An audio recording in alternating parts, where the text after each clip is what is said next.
I had almost managed to focus and concentrate and make some kind of a, funny intro or say something profound or insightful, something like that. And then, as I was letting another video play on my living room PlayStation, a commercial came on for a new type of litter box.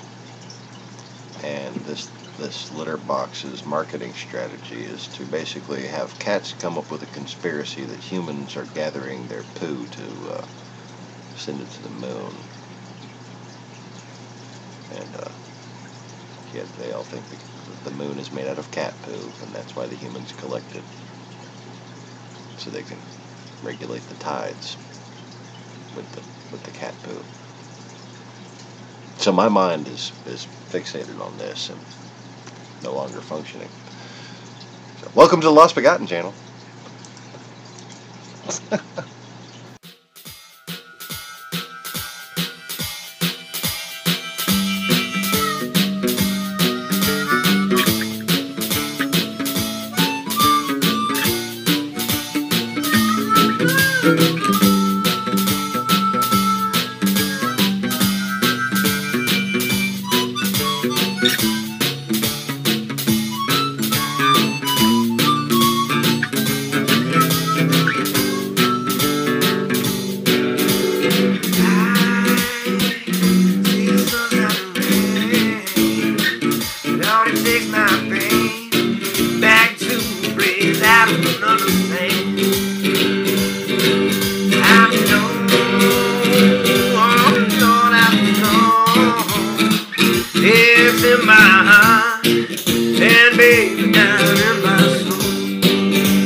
I know I gotta keep you by my side till the day I die. 'Cause baby, ecstasy is in my hand. Oh, when I'm holding yours in mine and walking in the sand. Oh, baby, you know it's fine. Oh, now you done and me off. You ain't done something you shouldn't have done. Baby, I'm mad. I'm going on. Oh, I'm going on.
Alright, welcome back to the Lost Begotten channel. I am your host, of course, Fake TV's The Lost Begotten channel, and I'm gonna fix my backdrop so it looks all professional in here. I'm sorry, I don't even think I've brushed my hair yet today. No, I've just been ball capping it all morning. But anyways, oh look, we're all squared away now. Isn't that special? Just in time for the, Google employee spy to get bored and leave. Right as I introduce the video. That makes sense that somebody would watch the video right until the person who's on the video introduces themselves, and then they just immediately go away. That's just supposed to be believable because I'm an immediately an appalling person and nobody could ever hear me speak and then want to actually hear more words come out of my mouth. I've just got one of those faces and voices that you just want to shut me up as soon as I start speaking, isn't it? Yeah. No, that's not really the case. But Google likes to pretend, and Google likes to hack my fucking personal computer because they ain't got shit better to do. Well, let me make something very clear. I am the Lord your God, and I will judge your soul. I don't give a fuck what you think about me. The difference between right and wrong has been made clear to your very souls as the result of their programming. You ignore this programming, and you will fucking suffer.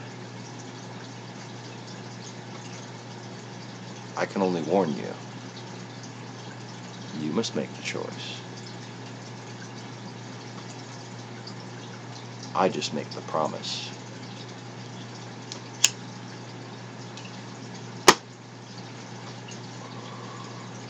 But anyways, in case jail isn't enough for you, in case burning alive isn't enough for you, considering those are two very likely places that you're heading, okay, incineration and prison. Those are the two fruits of your fucking labors, Google employees who suppress my channel. That's the fruits of your labors, little Russian trolls.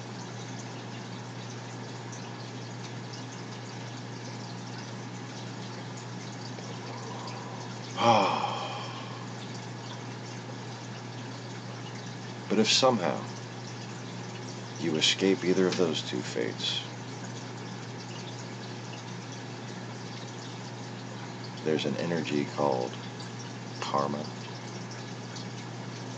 retribution, vengeance, justice. These things belong to me, and it is cast upon those who are filled with iniquity. Oh,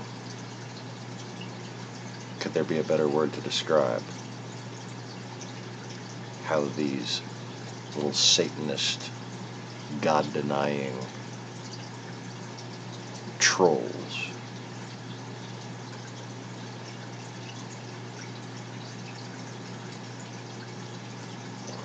consider me?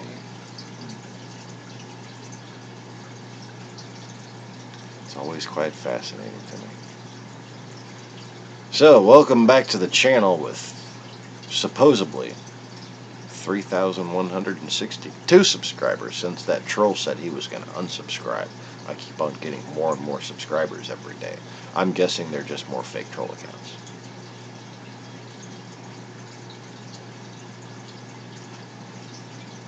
Yeah. And, despite the unique content on this channel, YouTube wants to treat me like a troll. Like, this doesn't really exist. Like this, there's not a real person here behind this channel.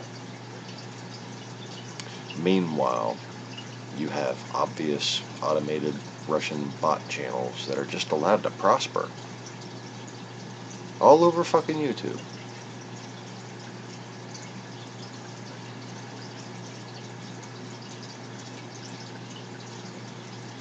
Now, let me just say this. If the Mueller probe ends, and we're gonna talk about some actual news, but I'm just, pissed off and you're gonna fucking listen.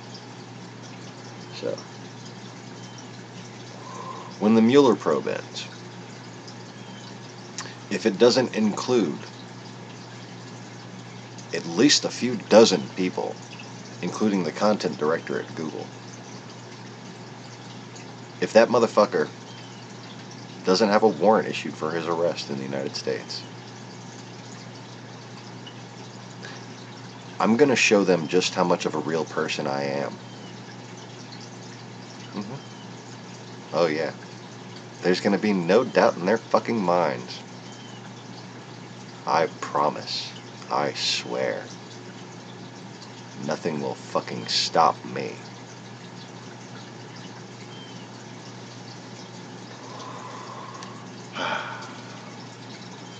And, if it occurred to you that I'm trying to bait you, little Google Russian troll fucking traitors,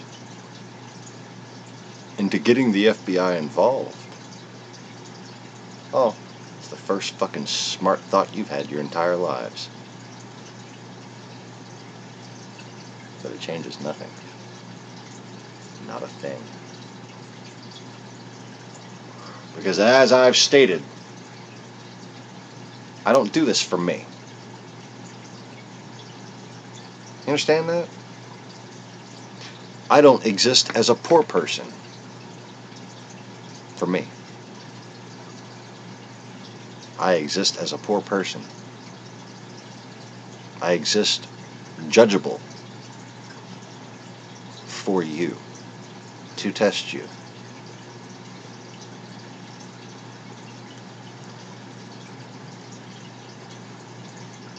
I'm not failing. You are.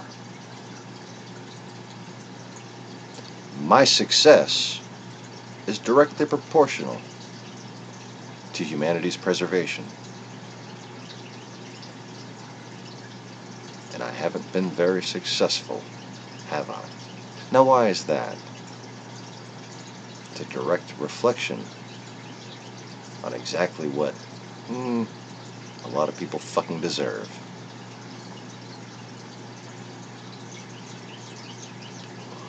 I suppose they're in denial of the fact that they're going to get what's coming to them, no matter how much the wagons circle around them. But just in case they think they're going to find a little crack, I just want to assure you, there is no escaping me.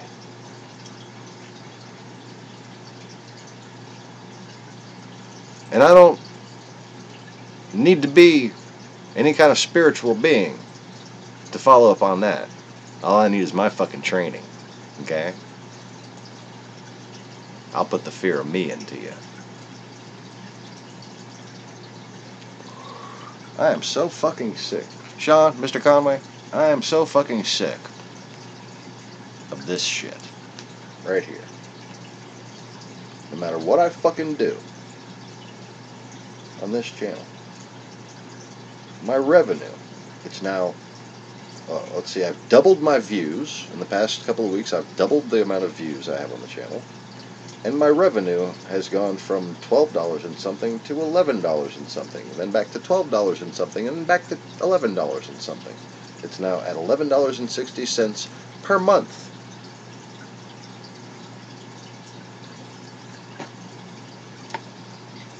Now, you can fixate on your own little failed fucking brain functions that you confuse with thought, and sit there and confuse what I'm saying right now with something that's coming from my ego, something that's coming from emotion.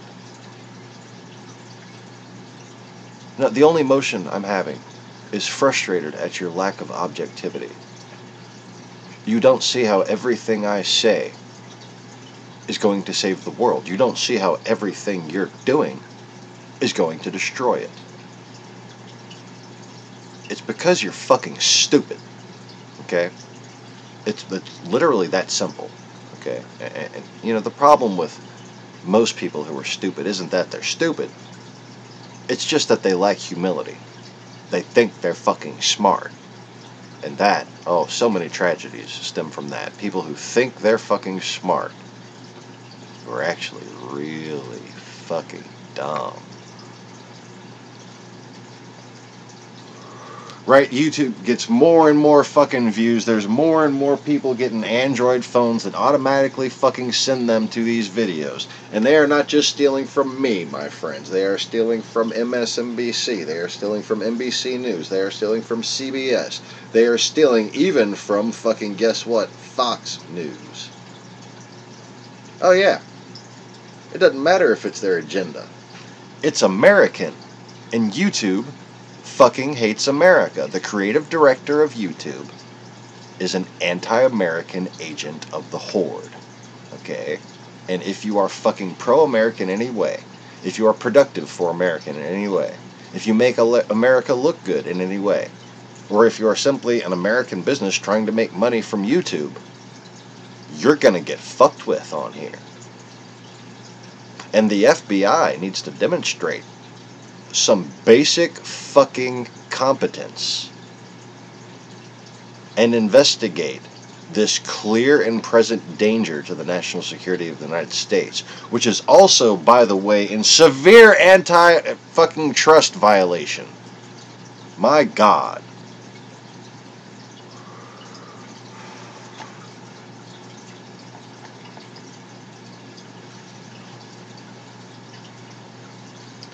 So anyways,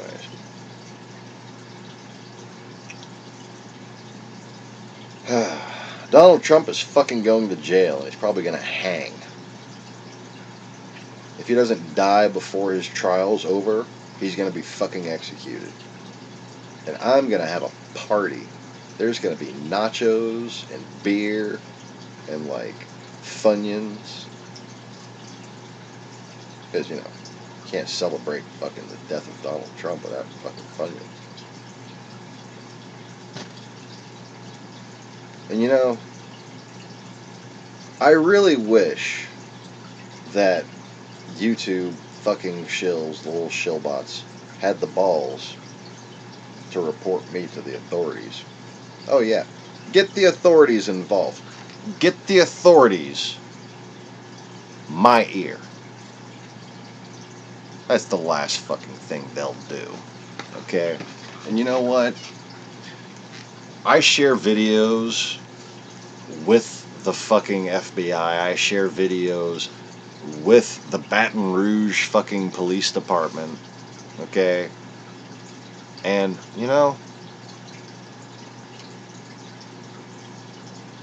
you don't think there's people fucking watching right now from devices you can't comment?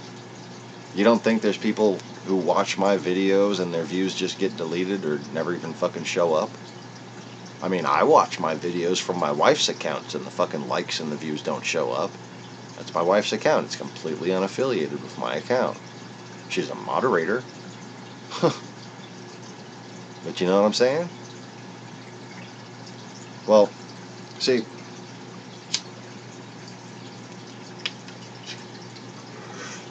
I actually did something I usually don't do on camera a couple weeks ago. Maybe you can guess what it is. And the next day, the city of Baton Rouge decriminalized it. You know, the parish that I live in. So, let me just say, if you're confusing me with someone who should give a shit, you're on the inferior side of all intellectual arguments.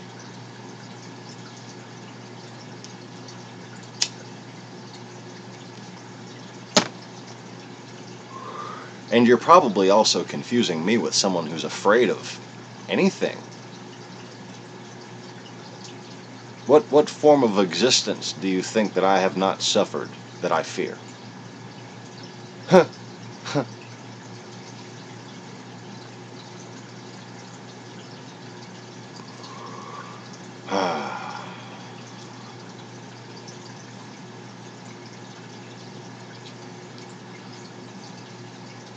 Ah, things have gone wrong.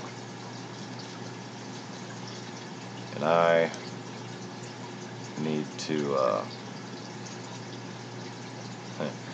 Sean Conway's guess is that they hire people based on their social media. If you show the more anti-American sentiment you show, the more likely you are to get hired. Yeah, it's funny, his likes keep disappearing too. My wife's likes. And you know, I posted a video just to give you an idea of the algorithmic ratings that my channel should be enjoying. We had on our live stream the other day, where is it? By the time the stream was finished, we had 72 views and 26 likes. We now have 96 views and 29 likes. So that's a third of the people who watched the video, basically. Click the like button. That seems statistically anomalous to me right there. Okay? But also, 29 likes, 0 dislikes.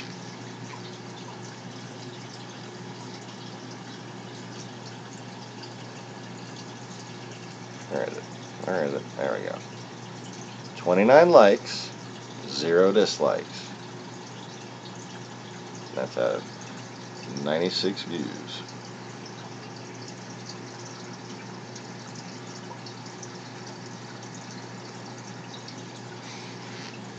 Oh, sorry you couldn't see that very well, but you know, you can see it good enough to tell what I'm talking about.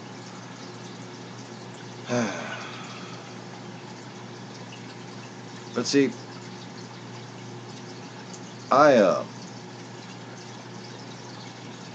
noticed how the algorithm and how view and money patterns worked when I first started the fucking channel. Okay? And then step by step, YouTube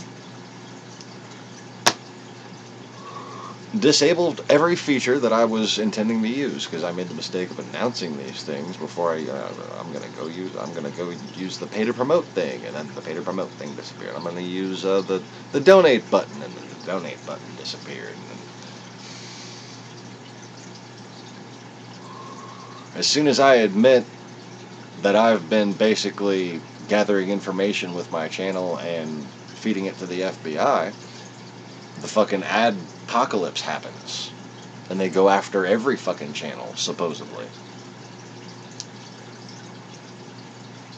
Every fucking thing YouTube has done was timed either to the election meddling or to suppression of this channel.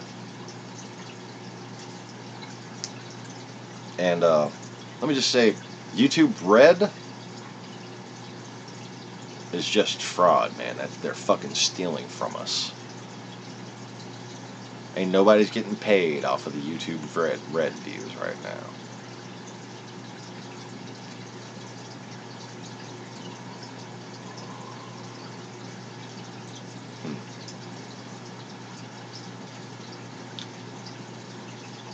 Yeah, and about the decriminalization here. The day after or 2 days after that happened, when I just forgot the fucking camera was open. I grabbed my took a sip right on screen. The day after Baton Rouge decriminalized. Okay. And I really often feel like I get recognized around town and shit like that. Okay. Like people, I mean, the view from the Louisiana flood, the views from Louisiana flood videos, 77,000 fucking people saw those. I'm sure a lot of them were local, but you know, I've been someone who's in regular touch with the sheriff's office, and I got, you know, like cop buddies kind of around town and stuff, and they enjoy my videos and my efforts to slow down traffic for the buses on my street. You know. And I've also basically sent them messages and said, look, you're not going to get this information from the federal government, so I'm going to give you a situation report on our national security. And, yeah, the day after, EBR Sheriff's Office announces decriminalization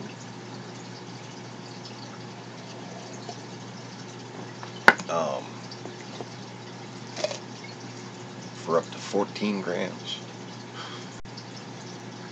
And then Jeff Sessions, 2 days later,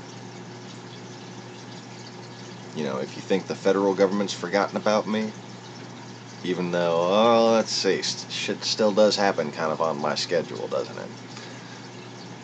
2 days later, Jeff Sessions says the federal government is not going after any small drug user type. They're not interested in anybody but big dealers, basically. And also said they're not going after any small marijuana arrests. He said that. Jeff Sessions said that. So, you know, whatever. If you find some fucking treasonous, corrupt fuckers who could even find my fucking house, I'll be glad to beat the shit out of them for you.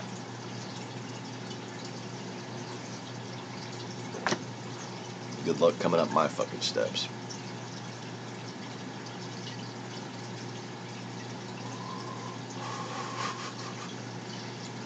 Hell, you gotta even know which fucking boards to step on just to make it up here safe on a regular basis.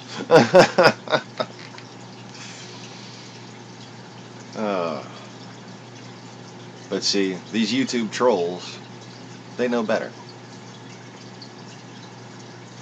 They know better. Because they know the reason why they're suppressing my channel is to try to keep me from talking to federal agents, etc. Oh, sure. Make a news story out of me. Make a martyr out of me. Do me a fucking favor. You think you got me by the balls?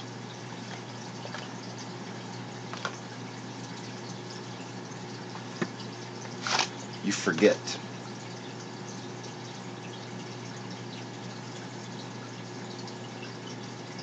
I'm the one who made all this happen to begin with.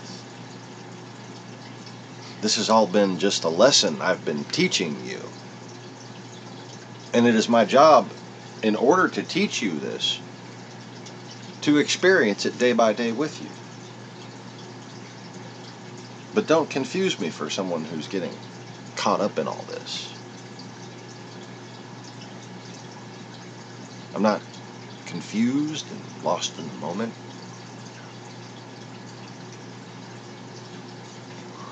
This is all a part of a plan.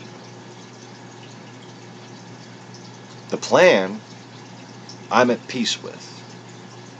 Okay? And you can't do anything that isn't part of that plan.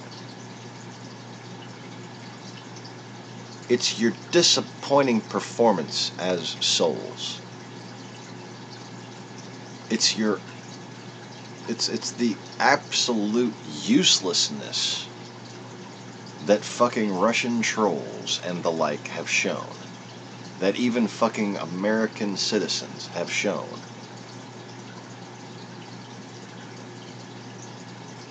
That's the only thing that frustrates me.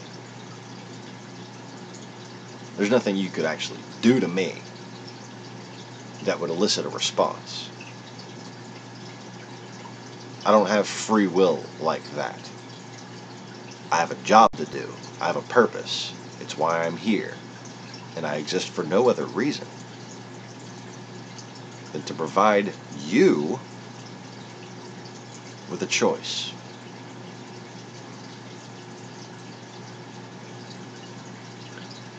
Live forever and be free,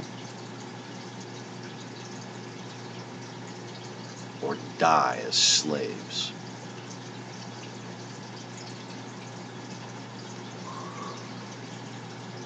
Doesn't seem like much of a choice to me. Just saying.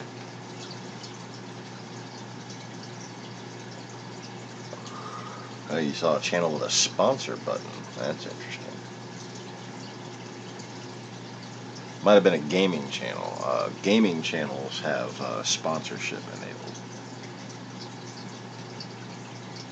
You used to actually be able to do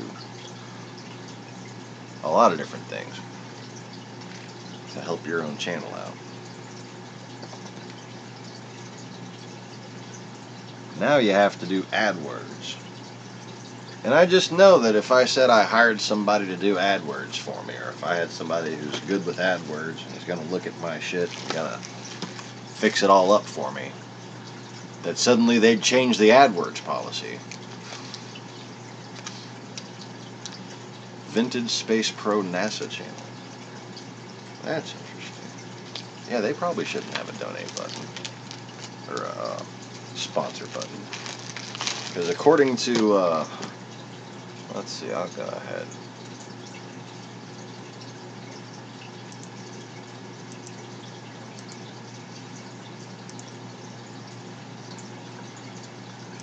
Put this up here in a different window, even though it's already up there in the other window. Alright, so, where is it? On channel.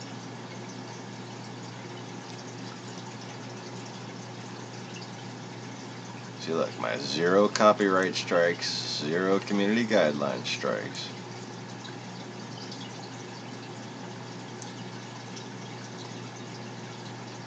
I've got Super Chat enabled, so if anybody ever wants to, like, just send little bits of money, you can Super Chat me. And there it says, sponsorships ineligible. Sponsorships are only available for gaming channels at this time. That's what it says right there. You can't really see it. I mean, I don't know if that's working. Oh no, that's way too small. There we go. Alright, so all the way on the right here it is. Sponsorships are only available for gaming channels at this time. Isn't that nice? Well, at least everything else I'm supposed to have is green. That's good, right?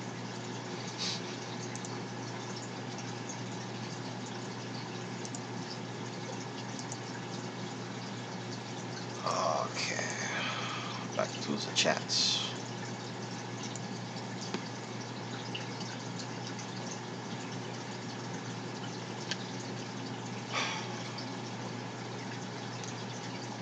So, I try to leave the screen different when I get on the rants. I'm going to go ahead and put it back up now so we can get on to news.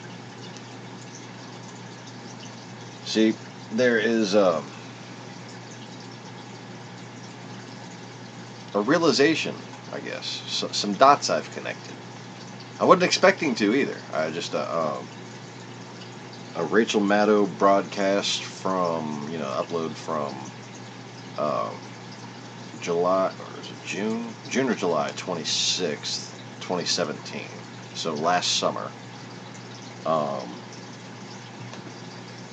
Was detailing out Paul Manafort and his different connections to Russian oligarchs that succeeded his time lobbying for Ukraine, including the guy that he owed a lot of money to, basically, a guy named Oleg Deripaska. Now, for some reason, that name, among all the other different Russian names we've learned recently, kind of stuck out. Let me,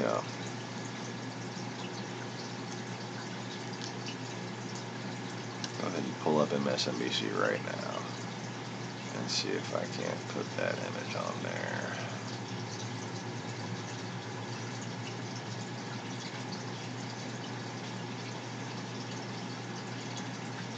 I thought that was the attached video, but the other one isn't showing up. That's the one that I watched that was right attached to it. I watched that video that I was just mentioning, then I watched this video. Huh. Muy interesante. Okay, goats. Unauthorized use. I can't skip the ad. I don't know if I'm supposed to show that or not. I mean, you would think that you should show an ad, but I don't know, so I'm not going to. Alright. So,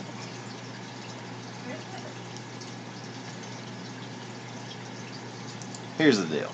And this is from that Rachel Maddow. And no, I think this was it, actually. But there was another Maddow that I had watched right after that. There was something directly about Mueller in the title. It wouldn't be the first time something didn't show up in the watch history. So here's the deal. And I noticed I got a few extra viewers right now. Anybody here that I know, please say hello. Because I just find it ironic that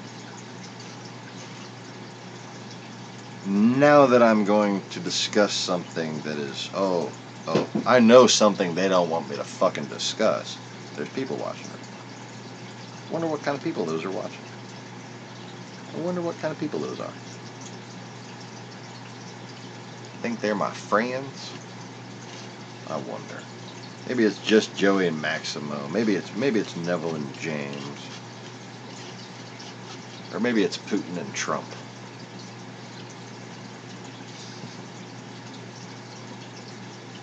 Maybe it's a 400-pound fat guy on his bed somewhere. You know, when Donald Trump said that, he just made me wonder, could Donald Trump actually know how to hack? But then, there are different levels of hacking. And since the fall of HastaLaVista.com, for instance, yeah, what you know about that?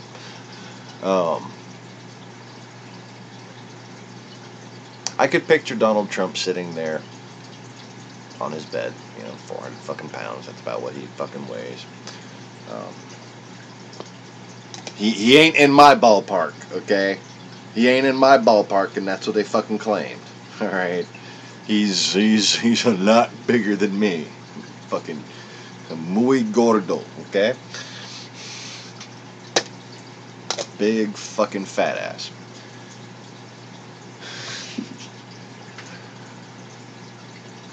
I wonder if they gave him a laptop with, like, not necessarily hacker tools, but spammer tools.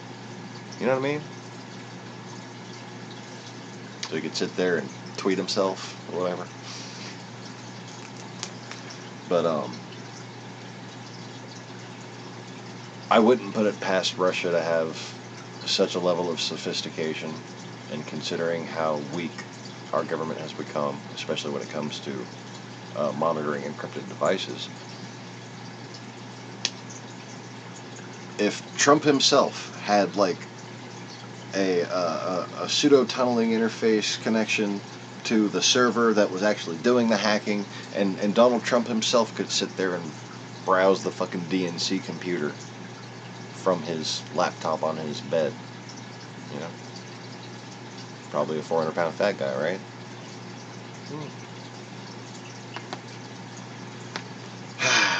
The truth is usually what it seems.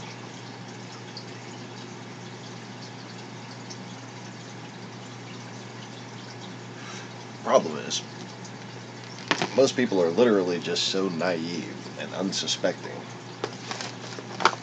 that they don't see the fucking obvious that's in front of them. Manafort was in debt to pro-Russia interests, Cyprus records show.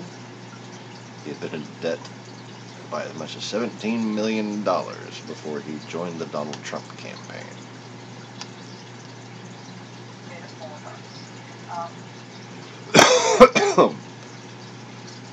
Excuse me.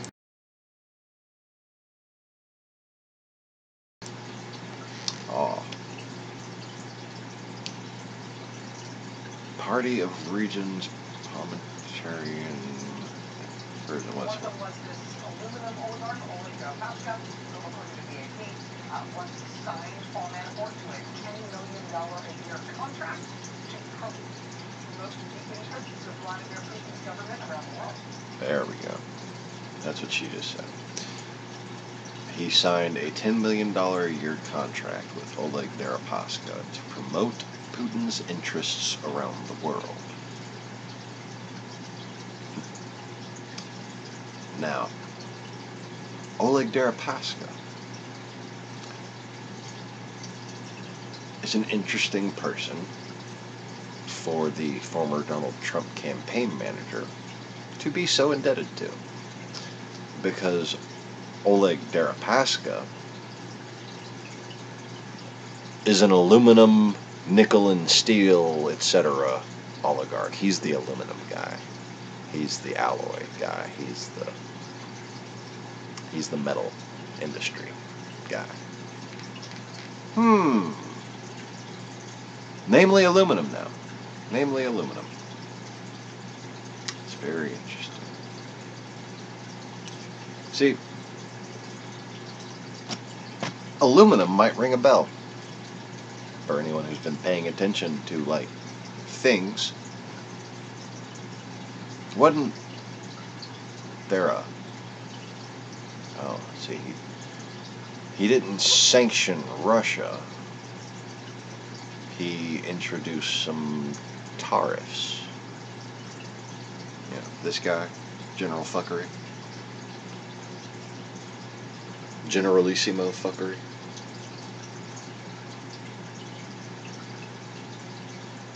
He has levied tariffs on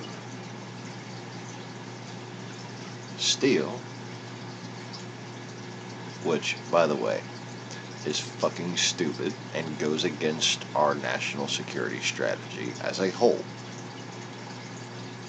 We don't exploit our native steel resources to a commercialized extent any more than we need to augment what we can get reasonably from abroad. The reason why is so that if war breaks out and we need our fucking steel, we will have our fucking steel. We made this decision to have this strategy during World War I and II. Okay? It was firmly decided on by the end of World War II. That's how we were going to go forward. Might have even been a part of fucking McCarthy doctrine, but the whole idea of steel tariffs is obviously contrary to American national security interests. Alright? And in general, the problem with steel jobs isn't foreign competition or dumping. It's the same as any other fucking industry. The problem is automation. Okay? We're actually producing more steel now than ever before. We are. America is. And we've been doing it since about 2009. You know, we've been producing steel more and more for quite some time now.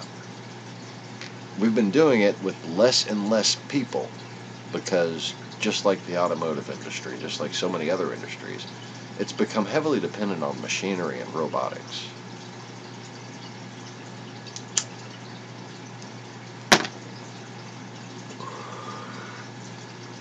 But the other thing that Donald Trump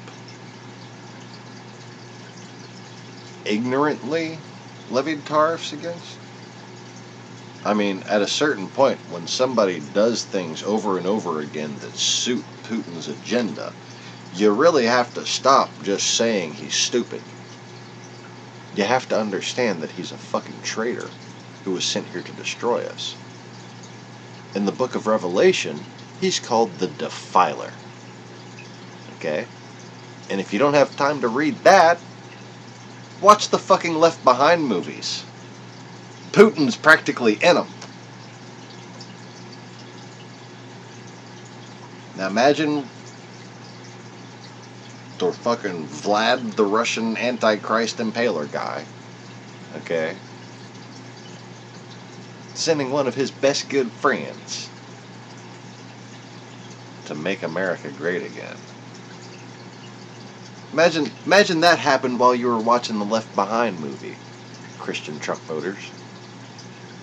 Imagine they're in the Left Behind movie. Fucking the Russian Antichrist guy props up a candidate in America. You would see that was a bad guy, wouldn't you? Well, despite all the la la la I'm not listening that you do while you're plugged into the Fox News mothership, that's exactly who the fuck Trump is.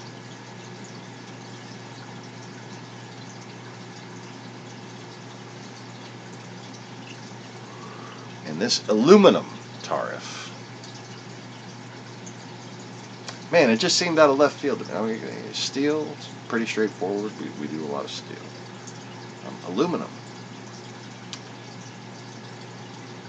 Aluminum is a very interesting thing to put a tariff on. What reason could there possibly be for that? It's not like there's this big, during the campaign, was there any like, oh, these are aluminum workers and they're having a hard time getting jobs too? No. None of that. None of that fucking ever happened. There's no aluminum problem here. The only thing relevant to Trump, his agenda, his understanding of the world, even, and aluminum, is the fact that his buddy Paul Manafort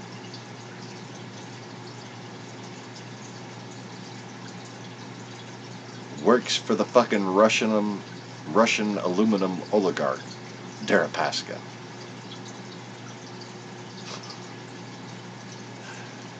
So, what happens when you levy a tariff? You stop importing as much, right?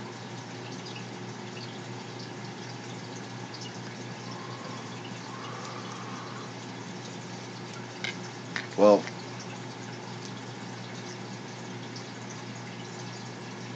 that means that, like our allies, like Canada makes a lot of aluminum. South Korea makes a lot of aluminum. Their aluminum industries are going to experience problems, possibly wind up going into debt to sustain themselves because their books have been completely thrown off by this. They might not be able to stay in business anymore.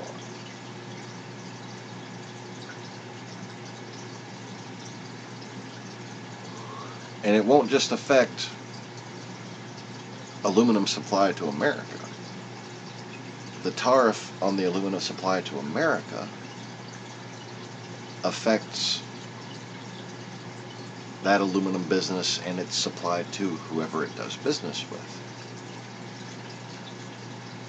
So this is a shot across the bow to the aluminum industry as a whole. Except for the fact that we already don't get aluminum from Russia. so it doesn't affect their aluminum oligarch, Oleg Deripaska, at all.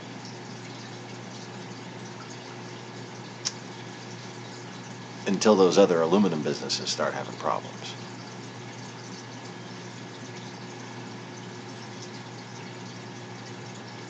Then Mr. Deripaska's grip on the international market becomes a stranglehold.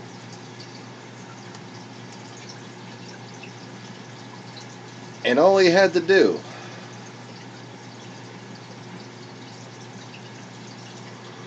was send Manafort to help their good buddy, their longtime Russian mafia associate, Donald Trump, steal the election. Well, Manafort helped him steal the primary.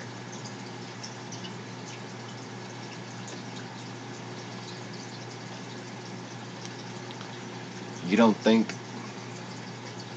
that this tariff that our allies have been very much complaining about,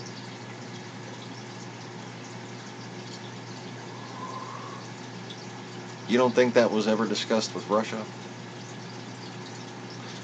Do you think anything Donald Trump has done wasn't discussed with Russia? Why do you think he's always having so many fucking private meetings with Putin? How else is he gonna get his orders?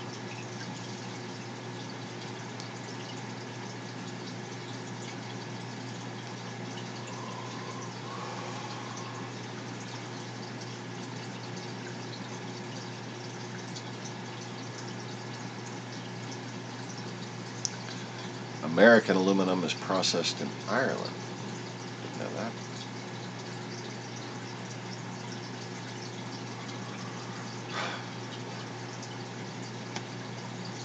I mean, we need to make every possible TPP member exempt.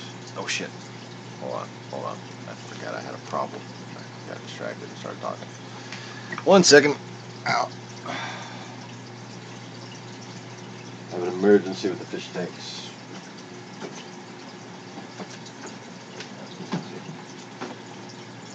I was toothbrushing my power heads earlier.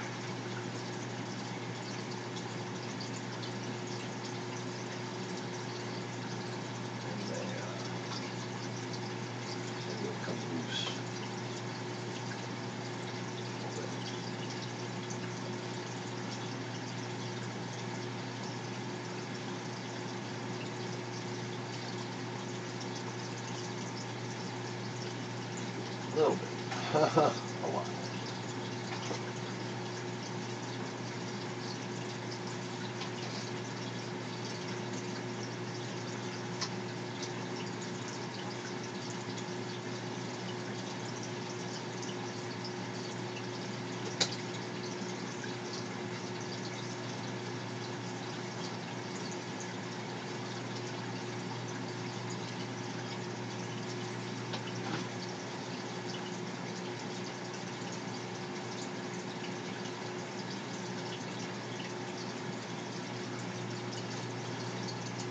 This fucking Calirpa is just strangling shit.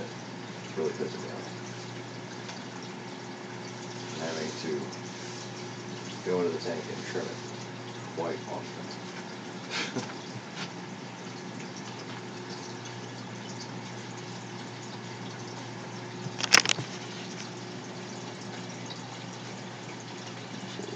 Show up? Yeah, okay. I guess I should have moved it a little further over that way, but sorry. Now, back to the Rachel Maddow still frame. I guess that's good enough. Oh, no, it isn't. Shit.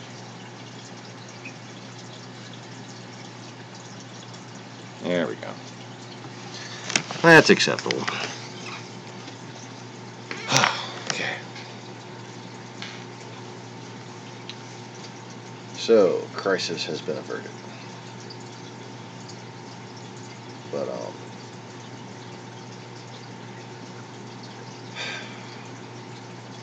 I never fixed the major problem with that reef tank, and that's also causing more problems than I should be having with it.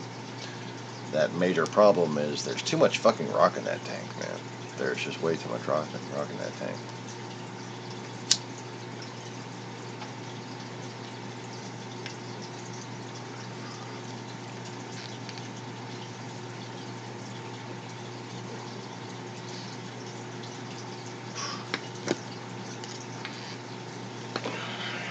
So it seems like this is a shot at Ireland as well, Isn't that nice? Because, you know, it needs the fucking Irish, right? We're not even real white people. We're just whiter than all of them.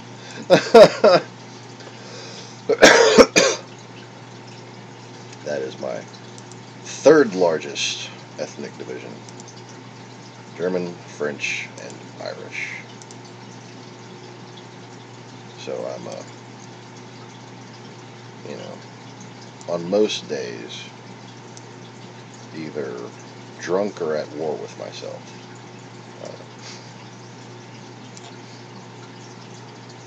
Alright, I'm trying to get the fucking chat window up here so we can read what Mr. Conway is saying.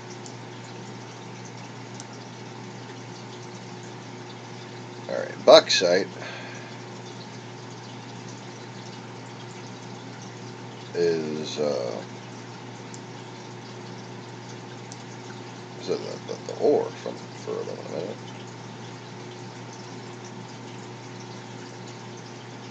And there's a Canadian-owned bauxite processing factory here.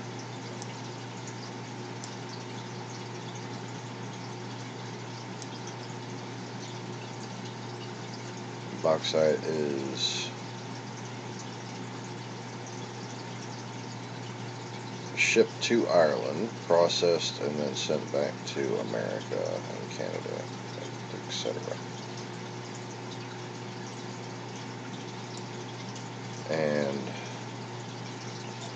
this tariff is basically going to mess up their plans for the deepest port in Europe, which, you know, Ireland is well positioned.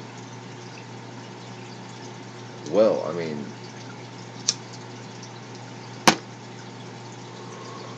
especially when the North Pass is open. Ireland is actually very well positioned for transport from the Panama Canal to Europe. It's a very short distance, very few topographical obstacles for large ships, so it's a great place to build a port.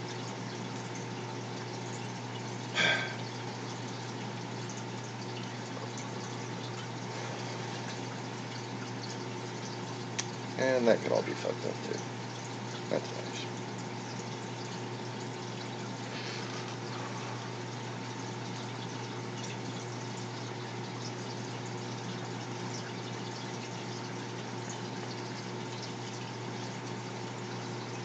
That would also be a strategically sound place to have a big enough port to host, say, an aircraft carrier. Great strategic location, something like that. So, I hope that gets resolved.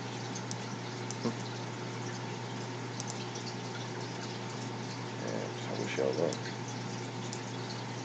If they get that fucking, if they get that port built, that'd be great. So, anyways, Oleg Deripask is the aluminum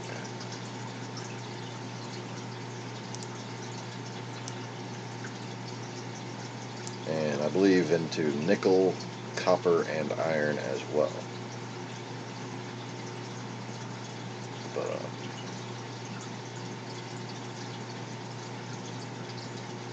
I think, you know, iron is the obvious one, and it's something that has been made a political talking point of, despite the fact that it's just a travesty for American security strategy. Um, we don't want to use our iron. If a bad war broke out, America was founded based upon people fleeing from the horde and should be protectionist to a certain extent. And not this kind of protectionist, not economically protectionist. Protectionist over the big picture. Protectionist in the greater scheme of things.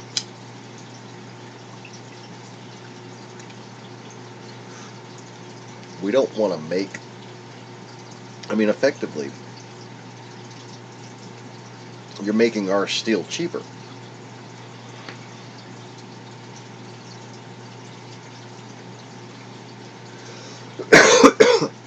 So the objective is to sell more American steel.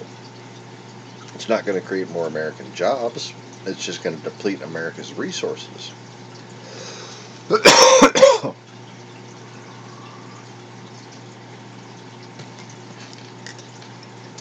Yeah, that was the Darapass. Yeah, you're right. I saw that too. I think you sent me a link to that video, but I had already seen it. The copper and nickel forges. And you know what? I bet you he was one of the driving forces behind the reinvasion of Donbass. Because you know what's down there? Anybody? Anybody know what relevant to this conversation happens to be? And that last town that they wanted to take so bad, but they couldn't. Mariupol.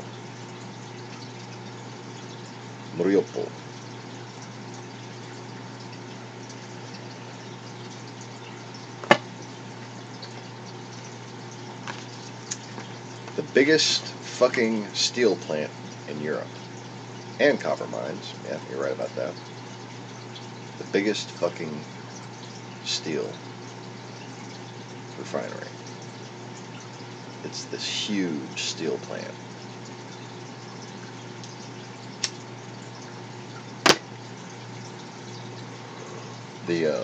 I forget the name of the guy who ran it, but he wound up basically turning his massive employee base into a logistics force for the resistance of Mariupol against Russian invasion. It's really hard to get any kind of English language news out of there. Y'all can see that I'm still subscribed to the local Ukrainian news station. I have to sit there and watch that shit just in Ukrainian and just, kind of listen for the words I understand. But for the first couple of years, man, we were getting daily action reports from on the ground in Mariupol. And that fucking city nearly fell. They made a lot of effort to try to take that city. But there are World War I style trenches in between the separatists, quote separatists, the Russian invasion force, and the city of Mariupol. There's a lot of trenches now that have been dug everywhere from fucking Kharkiv to fucking, Crimea, but around Mariupol, it's like crazy. And that just happens to be a big fucking steel plant. Follow the money. Follow the resources. There's always more clear motivations for what people are doing than the bullshit that they try to sell you.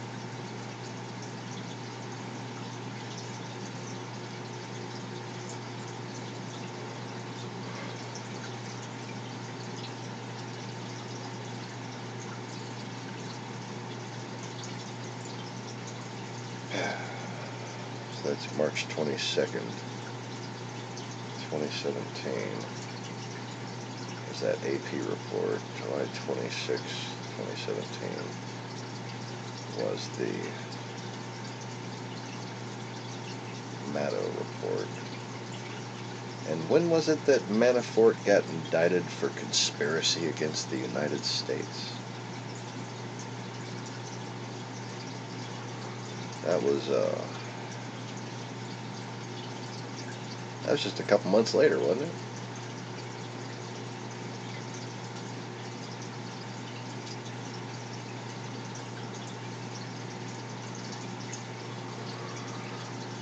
Yeah. It must be frustrating for them how frequently the storms keep hitting.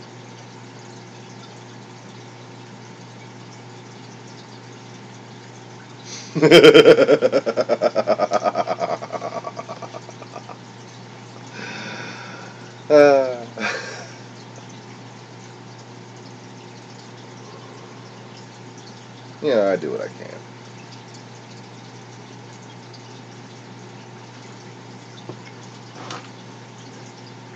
As long as the muses are amused. I can't be doing too much wrong.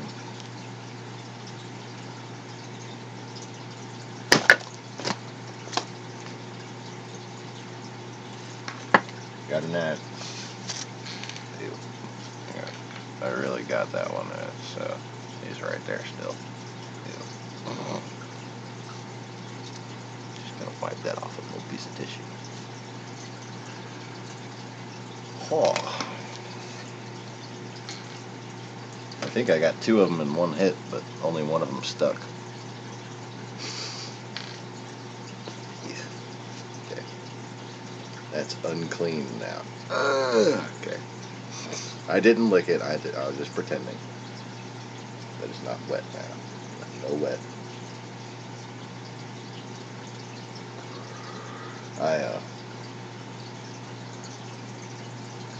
I get pissed off if one of them fuckers just like lands near my coffee. That's what I have to do right now. Fuck you, fucker. All up in my shit to nuke the general area. Still haven't found where the fuck these things are hatching out of. I'm starting to think it's in one of the kids' rooms. There's just some like fucking piece of candy that's just been shoved in a corner behind the bed or something. I don't fucking know what's going on in this house. But I've been getting a lot of martial arts practice, like going around catching the flies out of the air. That's fun. Staying nice and limber. It's good. It's good variation as far as, you know, old people activity. I'm old. I need to like exercise and stuff, you know. So it's like good for my health to have the muscle building workout of trying to control that fucking steering wheel for hours at a time, and then get to go and just like fucking snatch flies out of the air. Like I sit there and I try to get like, you know, like a crowd of them. I'll sit there and just go after them as rapidly as I can, and use peripheral reflexes as much as I can, just for the exercise, you know. Good fun. When I was little, my hands were you know, huge but skinnier, right? And it was very hard for me to kill a fly when I caught it. It's still like, oh, it's not really. There's still a point, right? Like if I close it like that and I don't go all the way like that, I can keep a fucking fly. I can't like crush it hard enough. There's still like a little bit of empty space in there, right? But it used to be a lot worse when I was younger. But I would take advantage of that, and I would go and catch flies out of the air and release them in my bathroom. And then when I'd get like 5 or 10 of them in there, I'd go and I'd box them. Not swatting them or catch them or anything. I'd box them. I'd punch the flies out of the air. And sometimes it'd take a few hits too. They'd eventually get knocked out. That's how I transferred like spastic speed punching, which is, you know, like how you can get up to really rapid speeds with your strikes. basic little taekwondo punches, right?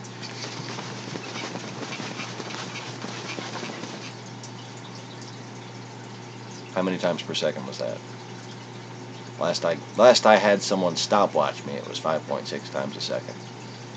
The only way to transfer that kind of skill into something that can be used practically in a fight, you know, because people don't stand there and let you punch them. Well, unless they're really drunk. But people don't let you stand there and let you punch them. So, you catch flies. Flies buzzing all around you. You practice that fucking hand-eye coordination on the flies. If you can fucking hit a fly, you can hit somebody's punch or whatever out of the air. And generally speaking, connecting with their face is no problem.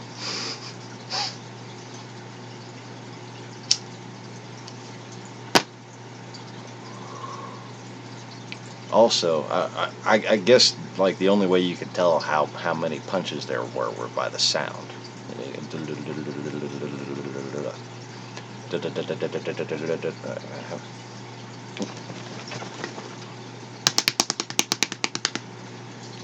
So like a drum roll.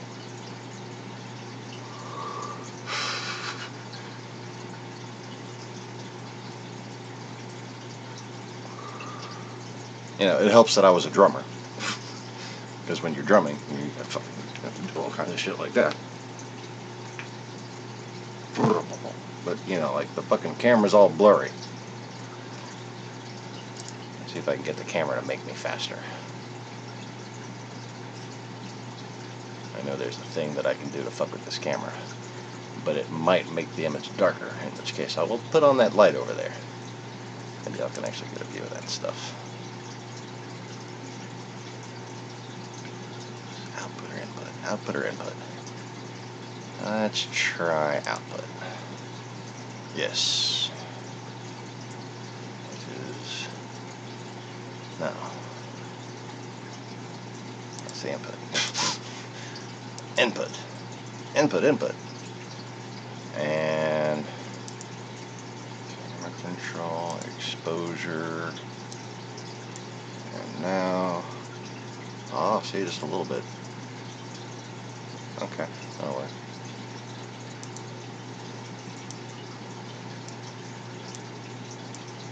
Now, if XSplit doesn't freeze, I'll be impressed. It's like, I should know better than to mess with the camera settings during the middle of a broadcast, but I don't. Oh. I'm so old and achy. It's getting warm in the house, too. Take off my morning warmness shirt. It's a fucking warm shirt, so I just wear it every morning to keep warm. And that's all. And then, like Mr. Rogers, I fold it up and I hang it over there with a toss.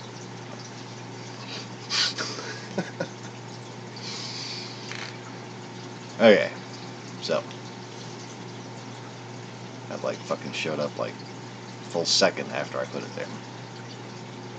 Jeez. Now,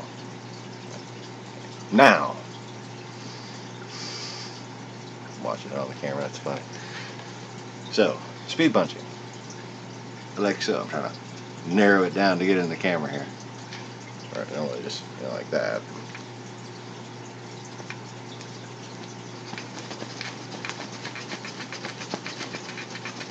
Let me slow it down for you.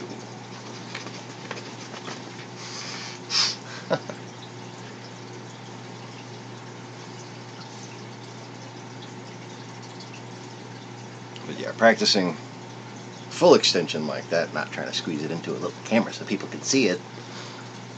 Practicing full extension like that can very much increase your overall speed.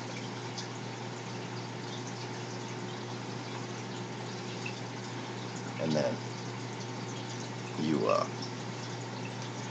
you know, I'm like to a certain extent you can use katas and you can use your imagination.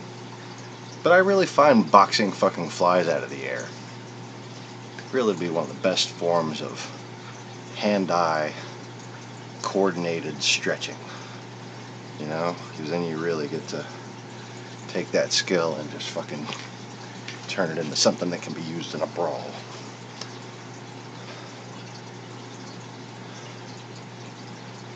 And I do that so I don't get locked into place fucking spending hours a day on the steering wheel.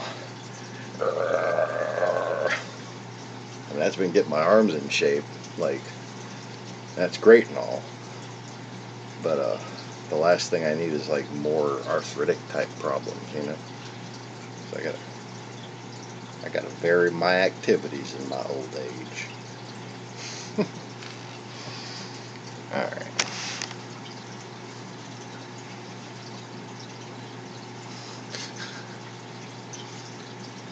Yeah.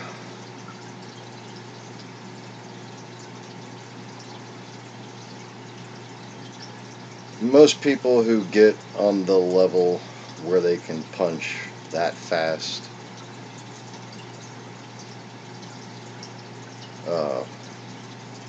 they'll knock you out and then hit you 15 more times before you hit the ground.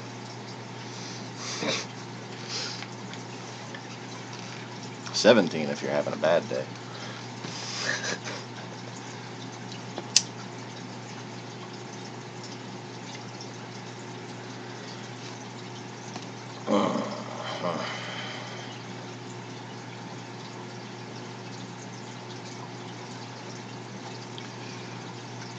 See, when I really started to take martial arts seriously was after I got jumped that first time by all them little black kids.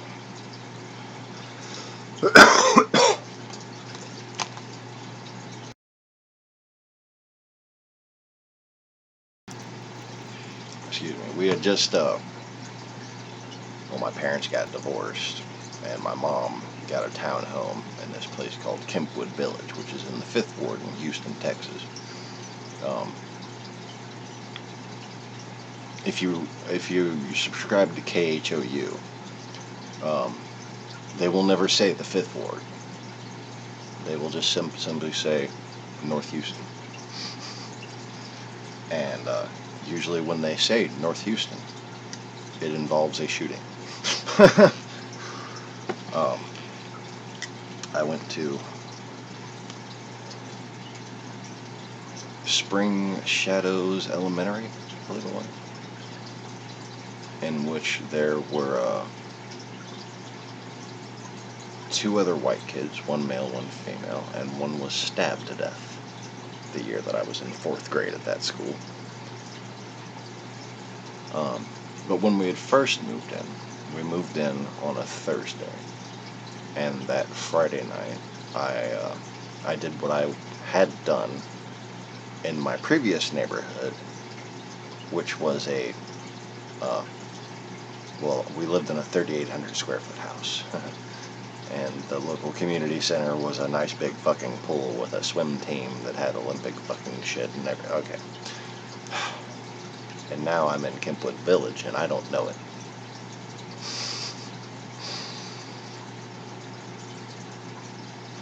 And it's Friday evening, after school.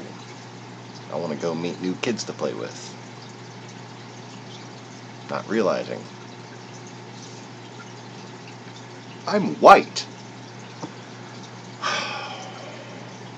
I still had a fucking New Zealand accent. I didn't know what racism was. Oh, but I learned that day. This fucking, I go to the rec center. In fact,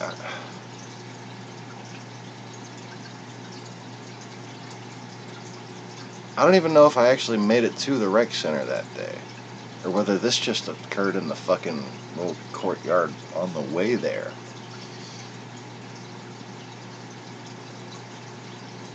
But either place that, obviously I suffered severe fucking head injuries at the time, so I'm not mad at myself for not remembering whether or not I fucking made it to the rec center. I didn't have another goddamn cognitive memory for like 2 weeks. And I remember coming home from another checkup at the fucking hospital and seeing fuzzy halos around all the cars. Yeah, so I got fucked up pretty bad. I went out there, and it's nothing but black kids.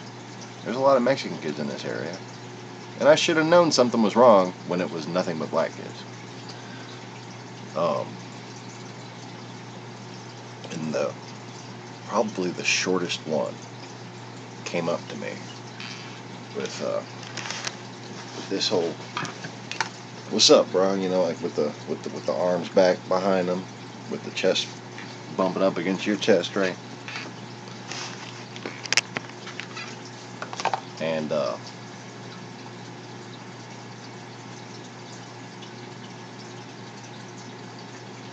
I forget whether it was my cousin Ricky or my uncle Jean-Paul who taught me this move. But there's a very simple move to destroy someone when they do that. And that is you rapidly turn, raising your inside arm underneath their armpit. You grab the back of their head while your knee flies forward. Ba-doom. Fucked him up. And I was, thinking before I decided to, defend myself after he fucking pushed me a couple times and then got back up on me and shit. Rite of passage? Told that story before.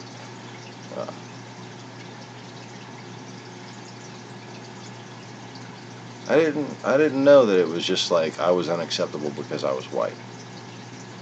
But that's what it was.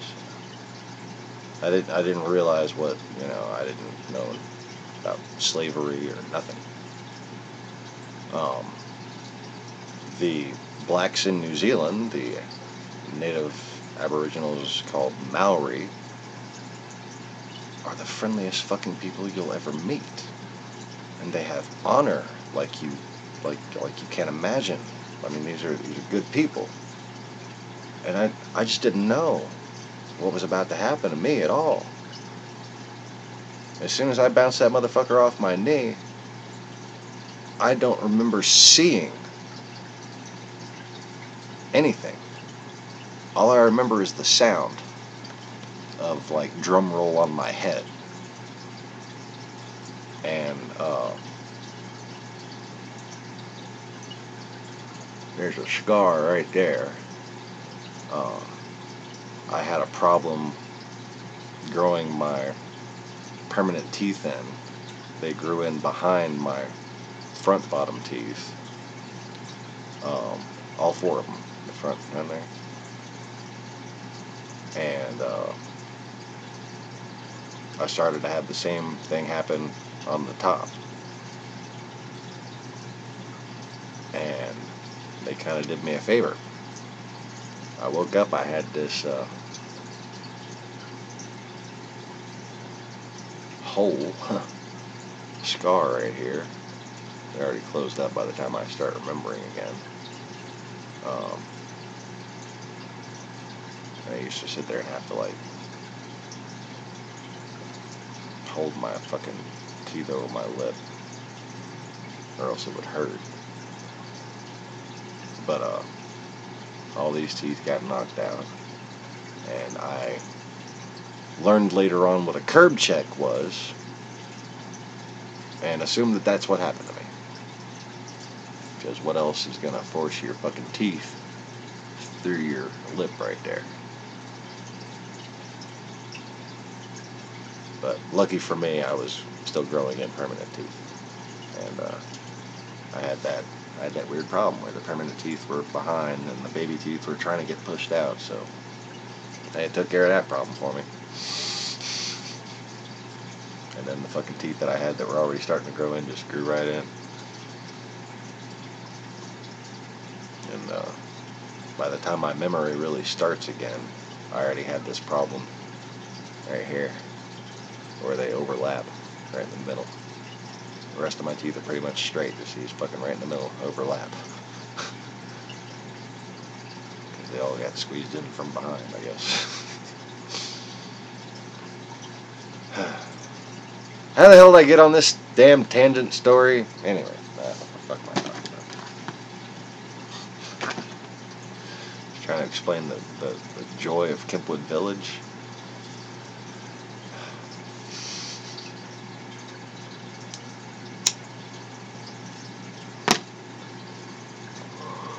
I had, after that point, when that happened to me,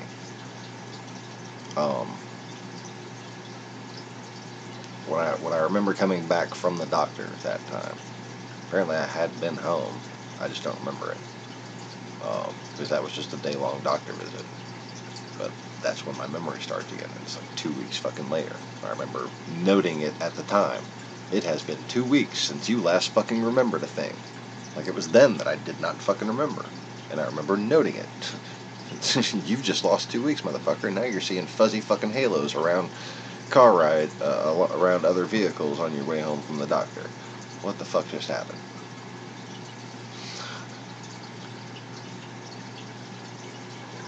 And that's all I could remember. Bouncing that motherfucker's head off my knee, and then the sound. So, there was still a couple more weeks before school started again, I think. And I basically decided to lock myself in my room for 2 weeks straight. I came out to eat.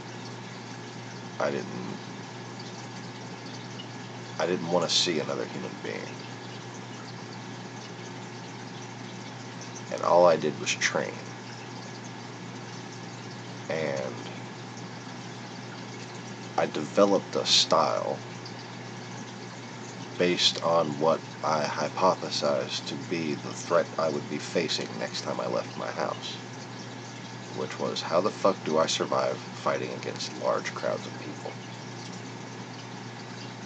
And that's when I developed the technique of throwing 2 punches and a kick at the same time, over and over again, in many different ways, including flips, cartwheels, anything I needed to do. And one technique I can only describe as collarbone walking. Yeah. And my ability to do that comes from just something that I always thought was fun training, which was jumping posts. You know, like, I don't know if you've ever seen a really under-budget playground, where it's just like stumps of wood sticking out of the fucking ground, basically. But what you do is just hop from fucking post to post. And there'd be like a lot of them set up, and you can choose which different ones you'd hop on. And they had one when I was little in New Zealand, and they had one there at Kempwood.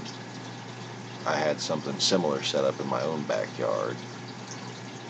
Oh God, my fucking backyard was so sweet at that house, that big house that my family lived in before the divorce. I had an oak tree with like a not a tree house, but like a platform, like a crow's nest kind of, with like angled sides, so you could like, you know, play like it was like a fort up there, right? And then towards the middle of the yard was this giant fucking branch. Imagine the most perfect place to put a rope swing. Okay? The best fucking oak tree branch, just perfectly coming into the middle of a perfectly cleared area, big enough to fucking swing all you want in all directions, including from the treehouse if you had the balls. I didn't. I might now, or I might have when I was in my 20s, but during the later teenage years, I was only 8 years old. I was 9 years old when we left. I did not. That treehouse was a good 15 feet off the ground, But the skater kids that my sisters hung around with, they were 16, 15 years old. A couple of them did it, and nearly fucking killed themselves. They also used to jump off the roof onto the trampoline. We had a fucking trampoline. We had a strawberry patch. We had a satellite dish. Remember them big ass 80s satellite dishes? Oh yeah, that was great. Fucking basically useless, but we already had cable. We had a satellite dish too, so we could get local stations from towns that we didn't live in. You had to get a pay-per-view descrambler or something like that to get use out of that kind of thing back then. And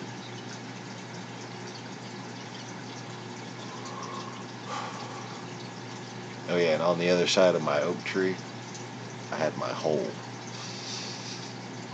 Doesn't every little boy have his hole? Not the one he shits out of. Like you got a place in your backyard where you dig a hole, and that's like your hole that you've dug, and you're proud of it.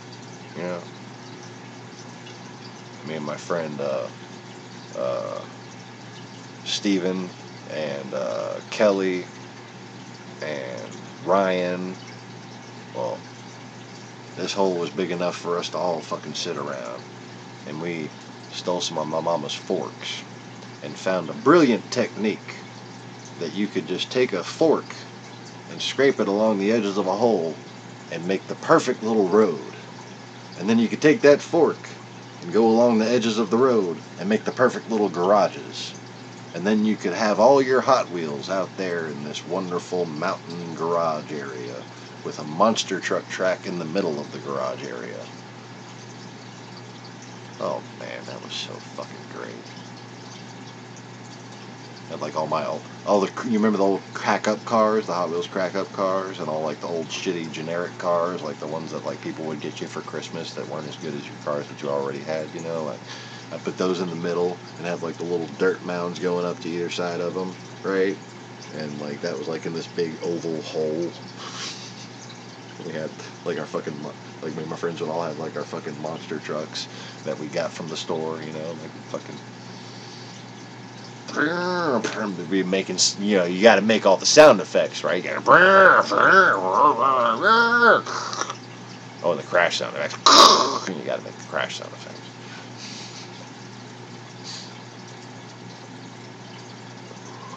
And then it rains and it fucking buries all the shit. And then you got to go dig it out again. Little by little, you start to lose your cars because you don't remember exactly where each one of the garages were. You thought they were safe in their garages. Garage kept, man. That's where you're supposed to put a car, right? No.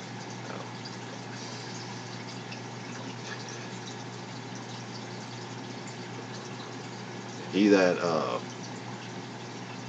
that parks his cars in a garage made of sand gets swept into the mud or something.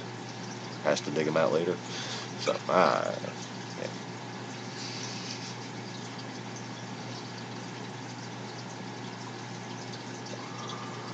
Anyways. The light is on full spectrum on the fish tank. You want to see the fish tank? Let's see the fish tank.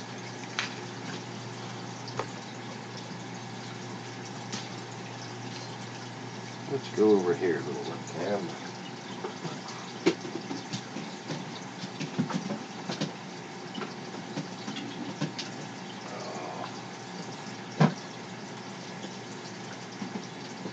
That remotely worked. Oh, remotely? How about that?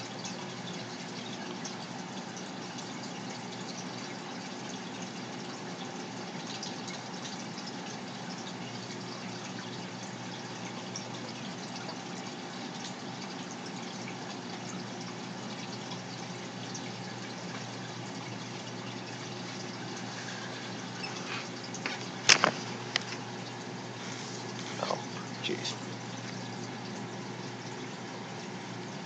Let me go ahead.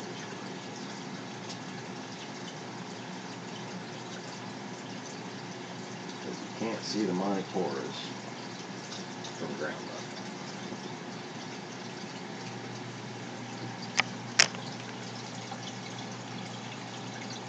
There we go. That's better.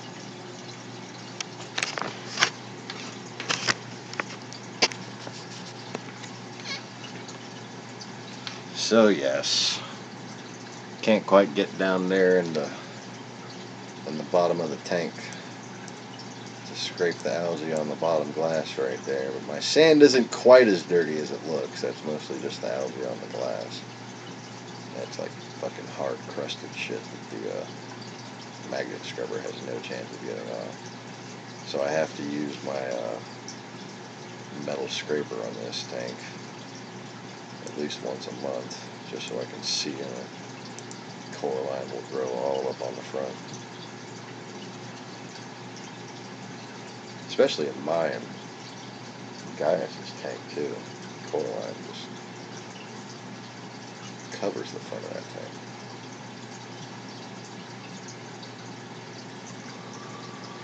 Maybe Orihime will come out and grace us with a present. Oh, there she is. Orihime!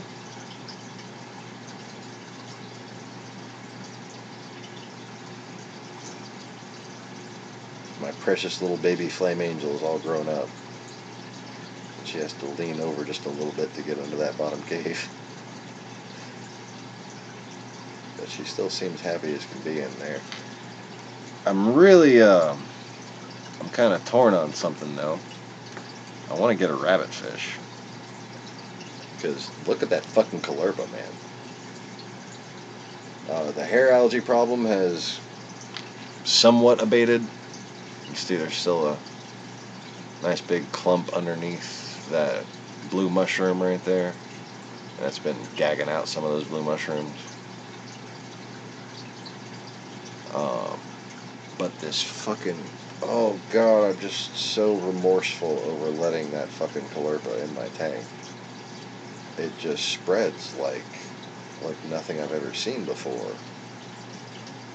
It's just in places where I didn't even think it could be. I just had to fucking... I just broke the bird's nest. Right above that big green monopora on the left, there was a bird's nest. And I just had to break the two longest pieces of it. Because fucking Callirpa had grown right down the middle of the damn thing. I'm sitting there trying to fish it out, and it's already fucking dead and getting algae growing over it. And other parts of the bird's nest have like grown in different directions, trying to get the fuck away from the Callirpa. Oh god.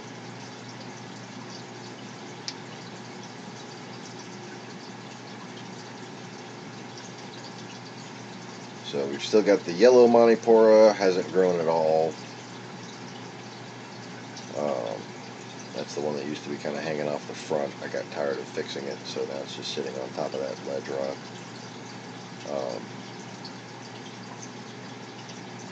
The Callirpa grew over my fucking starfire mushrooms, the expensive hot pink mushrooms in the top right, and you see they're all tiny. Like I kept losing the battle, and then I kind of waited for it to clump up so it would be easier to take all of it out, and that seems to have worked. Taking out like a little bit at a time just wasn't fucking working, so I wound up taking the whole rock out of there, just pulling out this big fucking clump. Almost took a toothbrush to the damn thing, but didn't have the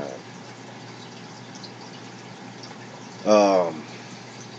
At the rainbow monopora at the top right, got orange monopora top center, and there's this low light monopora. If you look down in the bottom middle, just to the right of Orihime, right in front of her just then, right behind her just then, right in front of her, that is a little small green polyp monopora that does not like light. And I had the lights on just a little brighter than they are. They're at peak right now. It's just past noon here. It's almost 1 p.m. That's the brightest my lights get right now. I think it's on 42% on the white, 100% on the blue, with two,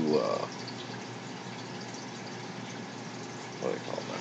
Current USA fixtures, the older ones, the Marine, not the new fancy reef one, but the Marine one. And if I put it if I put it at 49%, some of these green, like the green bird's nests, start to grow algae, and that little green money down there just starts to bleach right away. If I scoop my light forward because I'm working on the power heads in the back, that'll fucking kill it too. It'll like bleach, and I'm like, oh shit, fix the problem. It'll start to grow back. It's been growing good for a few months now. It was just like a little nickel-sized spot a few months ago. Now it's probably about the size of a silver dollar, probably bigger.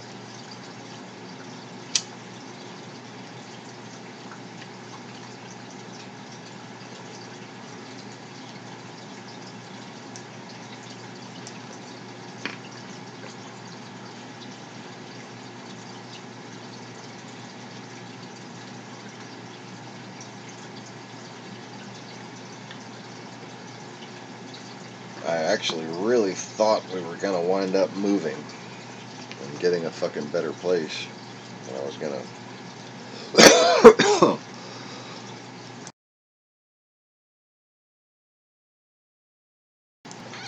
I got a hot loogie. I was gonna try to pull as much coral as I could off of those rocks, and have them in like a sterile frag system for a while. Maybe on some barren rocks that I have in my other parts of the system without algae growing on them, right? And I wanted to just clean that shit out real well and separate all the coral and begin the process of creating parent colonies that I could frag and grow into. I don't want to sell frags. I want to sell like grown corals. And that's what I'm trying to get these colonies into, to where I can kind of split them into a few pieces and let them grow into bigger pieces. And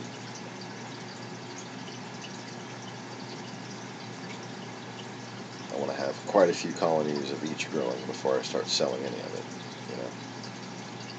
And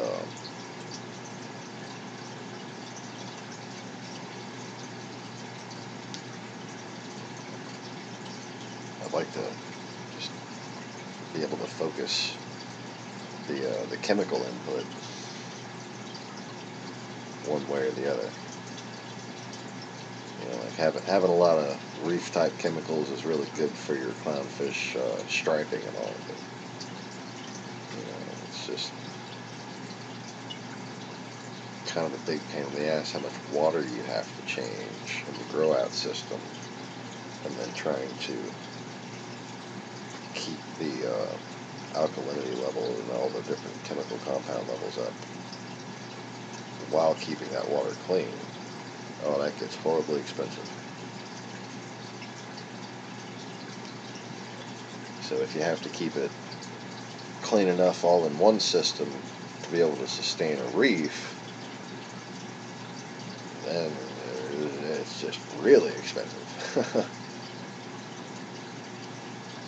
I'm kicking myself in the ass about some of the fucking money I've blown over the past couple of years on this clownfish breeding project. But it, you know,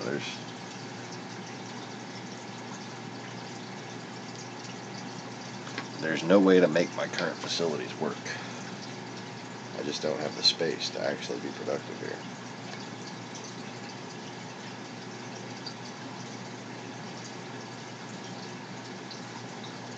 You sit there and try to keep the the chemistry up in a grow out system to where you can have it attached to the reef tank, it's just ridiculous. It's not practical at all. If you have a grow out system separate from your reef tank, you can focus on keeping your chemistry fine in your reef tank, and the water will stay pristine because you don't have a lot of fish in it. You know, you keep a couple of tangs in there to keep the fucking chlorpyrifos under control. That's about it. Which is, you know, another reason why I'm saying I need to get a tang for this tank. I might wind up moving Orihime in with Mai if she doesn't get along with the tang. But I'm starting to think I need to take action to preserve this fucking coral, and I can't keep up with it with my chopsticks. There's just too much of it.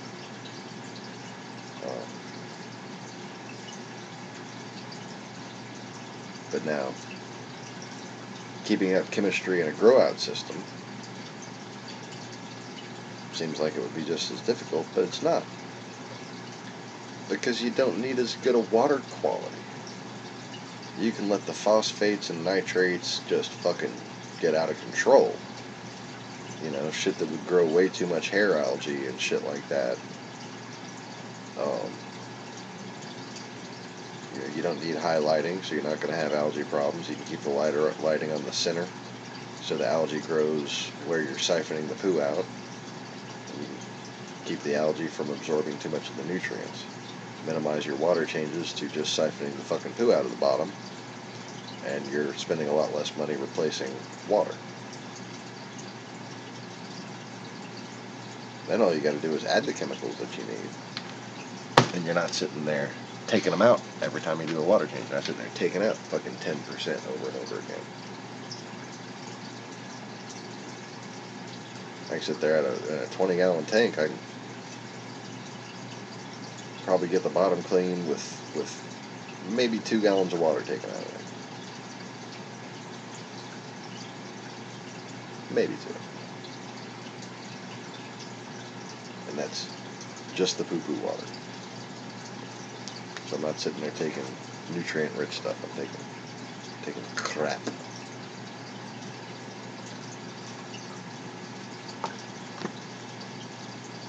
I could probably get a 10-gallon tank clean with about a half a gallon of siphon. Probably get a 20-gallon tank clean with about 3/4 of a gallon of siphon. Get a 40-gallon tank clean with like a whole gallon, maybe a gallon and a half.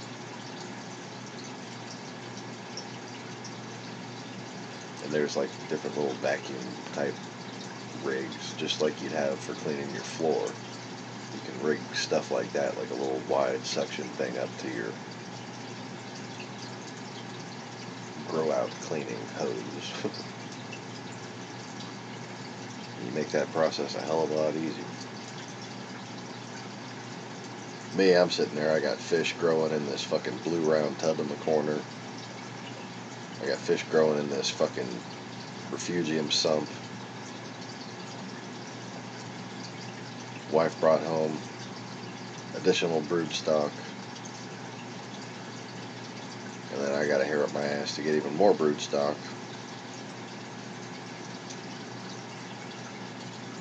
Didn't even have enough grow out space, I'm sitting there adding brood stock. But I realized pretty early on I wasn't going to have enough grow out space to do like real production here. So once I had my experiment done, realized I could actually breed true perculas.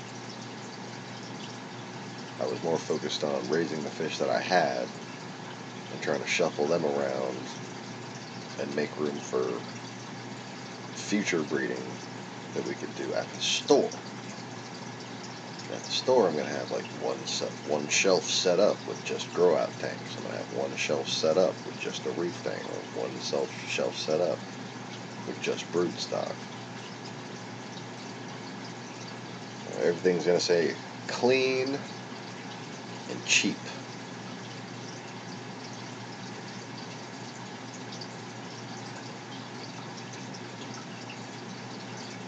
Oh yeah, very much so. Like that wavy color. Here, let me show you.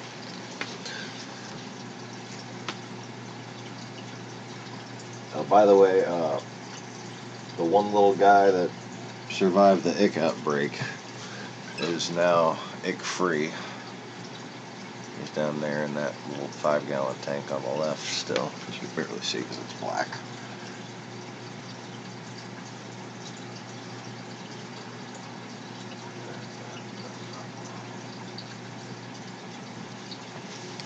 There we go. Now there is my broodstock tank. Well, broodstock tank A. I have my onyx clowns are in a 10-gallon below that.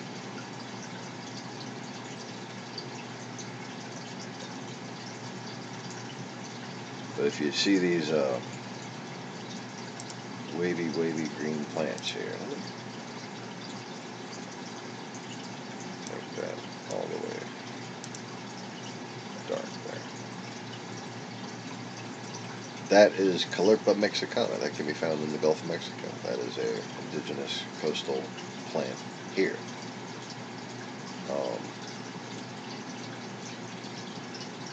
It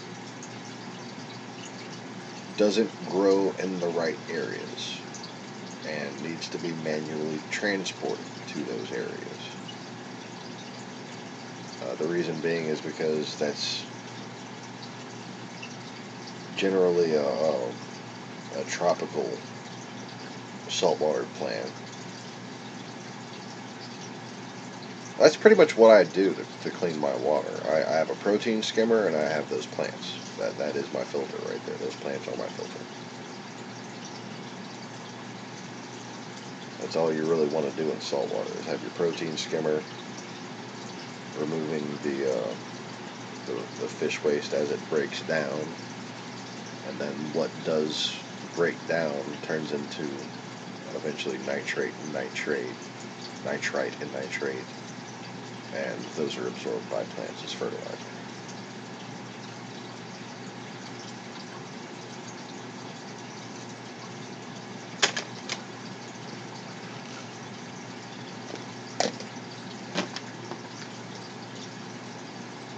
That's my is in the pot. Let's scoot this over so you can see them better.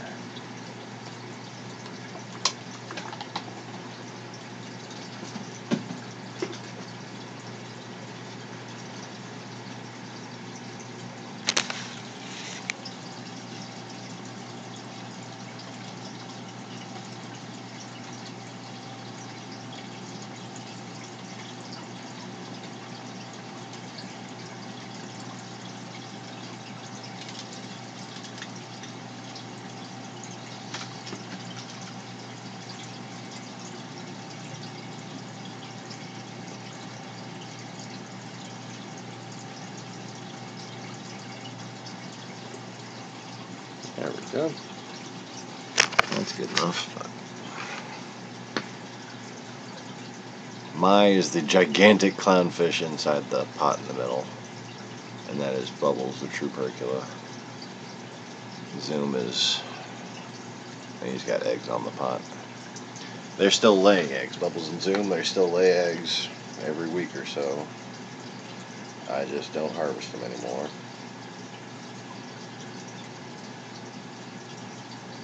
And I finally shut down the rotifercultures.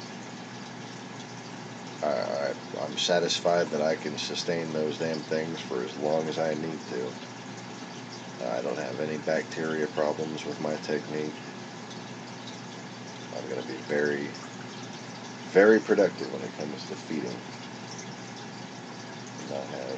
Not have any problem that a lot of people have had in the past.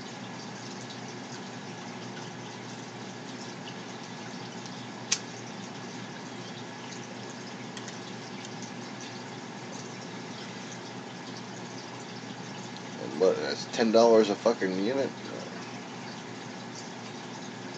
Maybe 15 if you add the media and the little marine pure packet. Chemical.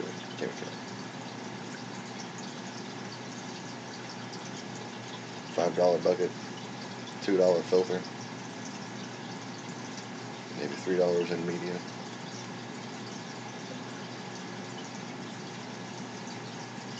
Good deal. I basically do water changes on those cultures the same way I would do for an aquarium that had a hard rocky substrate bottom.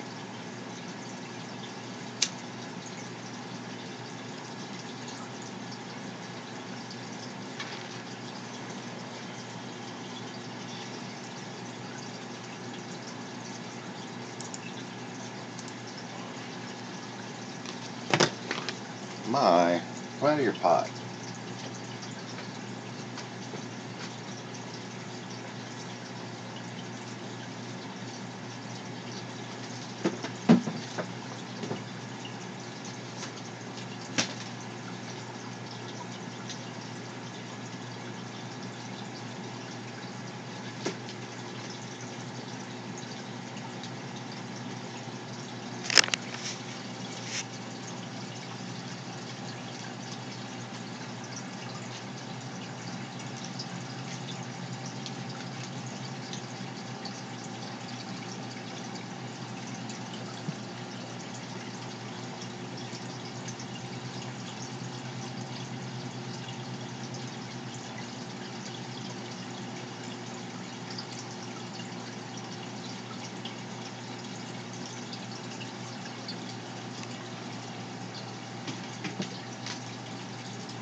So yeah, the main things filtering the water in this system are the rocks, the sand, and the plants. The reason why they're filtering the water is because of the current. And that's the reason for the current, is so that the water doesn't stay stagnant. It's constantly moving through the plants and constantly moving through the rocks and across the sand, and actually very slowly through the sand itself because of the differences in pressure across the surfaces. And the surfaces of the rock and sand have aerobic bacteria that break down fish waste itself into ammonia and nitrite. The surfaces within the rock and the surfaces underneath the sand have anaerobic bacteria, which then break down the ammonia and nitrite into nitrate. And nitrate can build up in your tank just like phosphate, which is just another byproduct of the waste. Nitrate and phosphate build up at similar levels and can become toxic over time. And you keep plants in there to keep that from happening. They absorb the nitrate.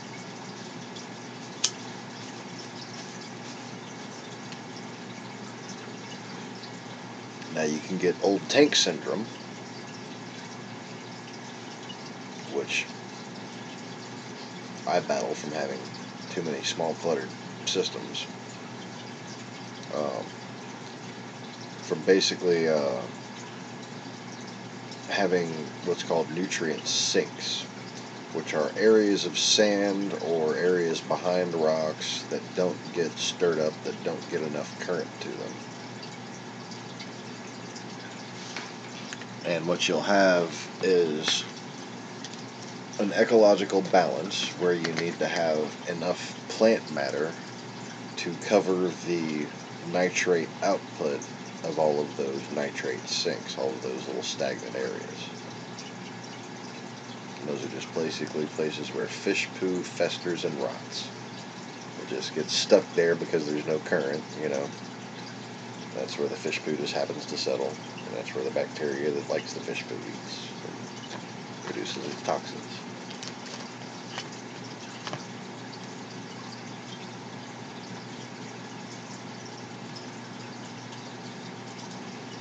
So, because the problem with river output is basically nitrate and phosphate based, there are phosphate consuming anaerobic bacteria as well that can be purposely transferred.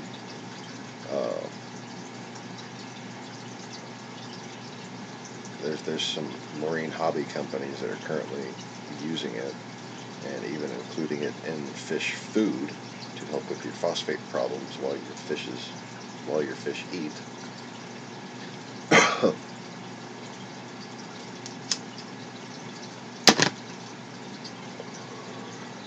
And what you need to do is here, wait, let me. Do I have that fucking image on here? I think I do. Hold on.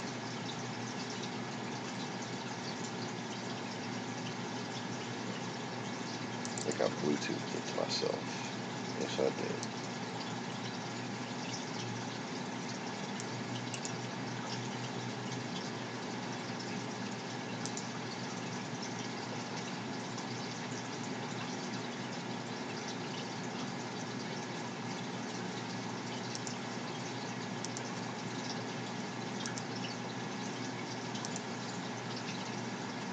I can't believe XSplit hasn't frozen yet. Okay, so here is the coast of Louisiana. What's left of it.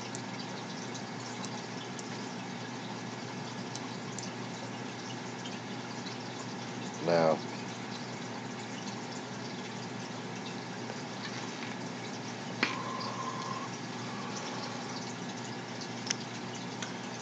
the Mississippi is the Mississippi, and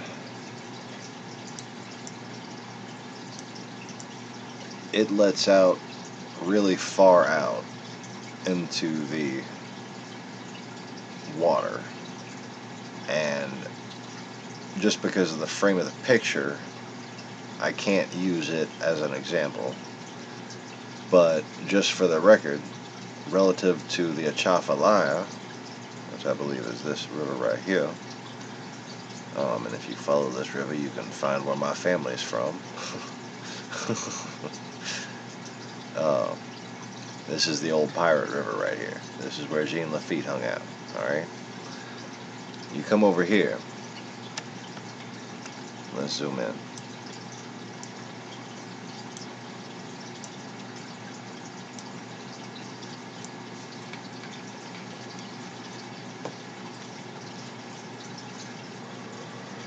And in this area,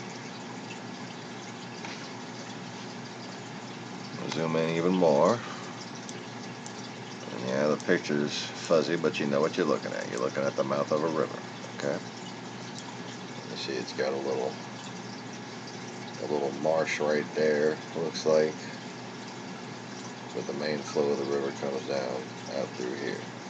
And this is all wetland. There's a whole bunch of different kind of marshy type outlets. And then there's the one main outlet. And it gets marshier and marshier as you make it to the ocean. Now, it's been shown on many maps that this land used to be out here. And this delta used to extend out here. And that similar kind of problem has been happening all up and down Louisiana's coast. It's just been getting chewed away little by little. Just one thing breaks after another, and then a whole another area gets filled with water. Okay? So eventually, something's going to break here. And what are we going to be looking at then? We're going to be looking at a coastline that looks like that.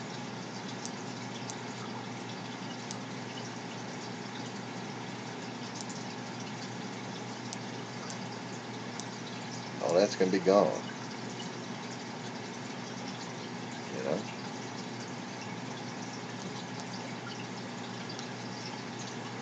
Unless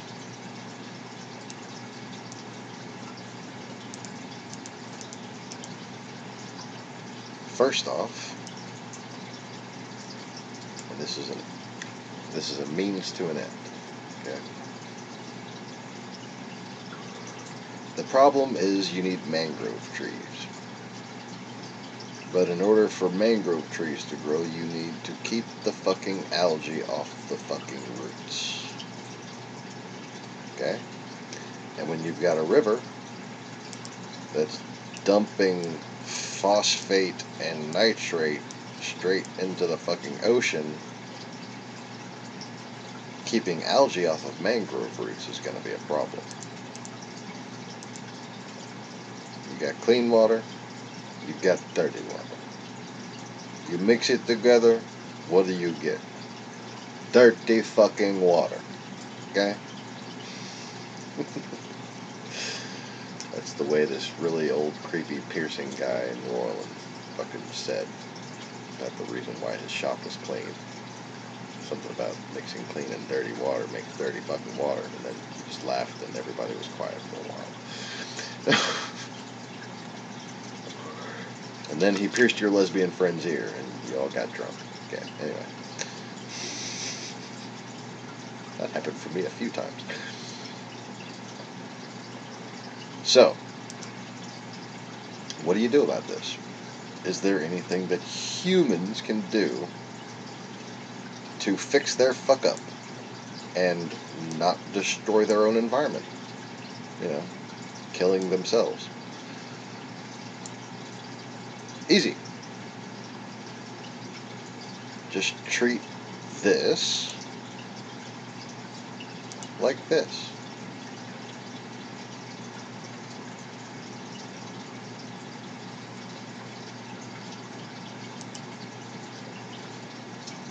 Boulders. First thing you're gonna need. Big fucking boulders. Okay? And you're gonna, let's make them blue. I'm just gonna put some little blue dots representing my boulders. You're gonna put these boulders in the tidal areas. You're going to find areas of high flow that aren't crucial to shipping. In the tidal zone. And you're going to have a whole different group of people who are going to have jobs. And their job is going to be to check the circumference of these boulders and see when they need to be moved out into their secondary positions, which I will explain in a minute. That's a secondary position. I shouldn't have put that there. The primary right there. Okay, so this is where the water,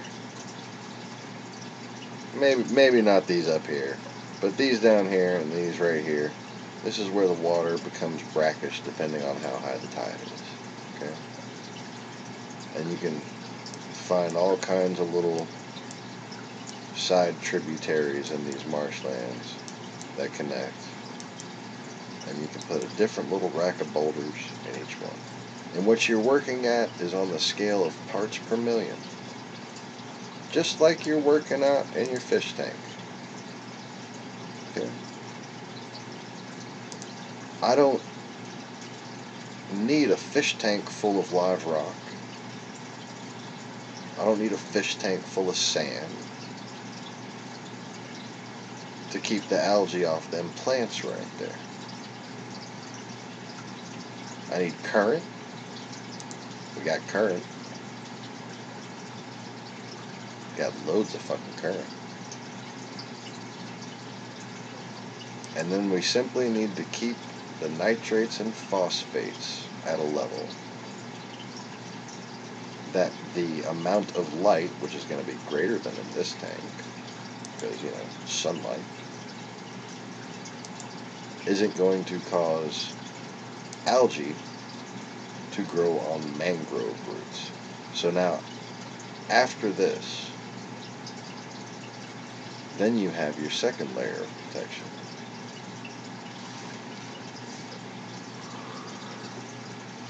There's a constant problem with die-off of the grasses that protrude from the water.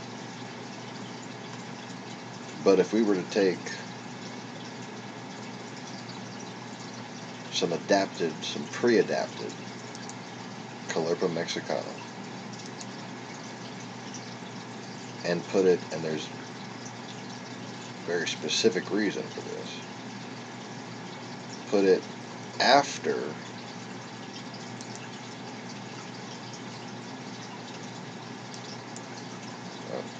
why did I select the button? Green, be green.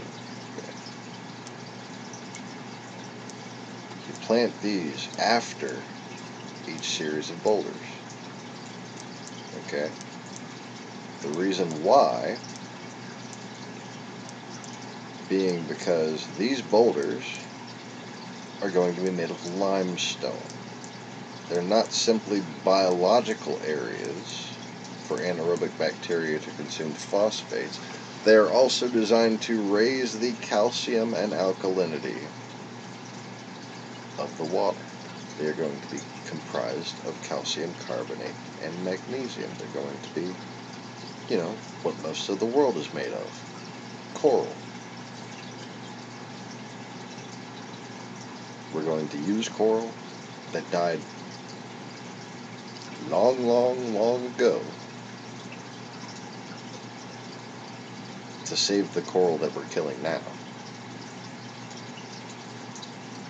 The reason why, because not only does the coral need it, but those plants right there need it too.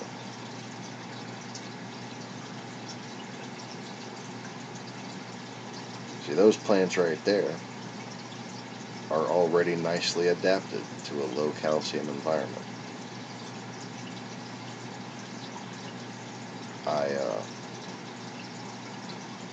I'm on a budget with my reef system. This is all connected to my reef system right here. And I keep the calcium just high enough to where the coralline algae on the glass only starts to turn white. And then I add more calcium.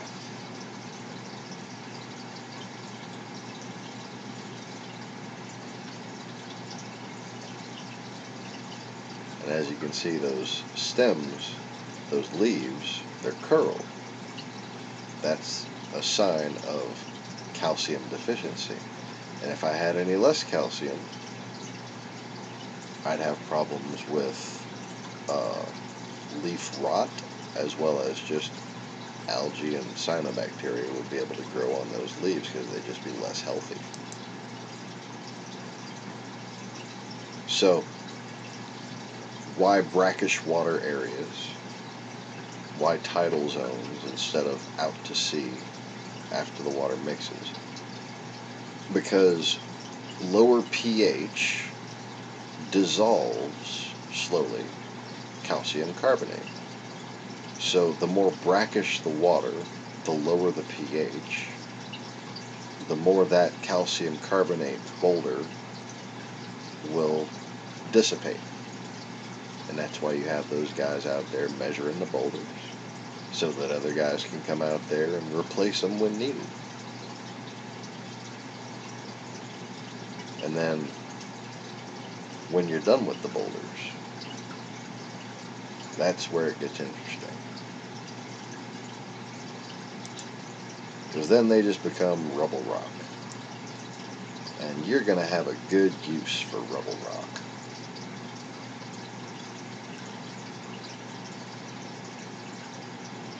On the other side of that grass, you can start, oh man, I'm going to go with a darker green. You can start planting mangrove trees. And you can anchor floating trees to one pile of rock if you want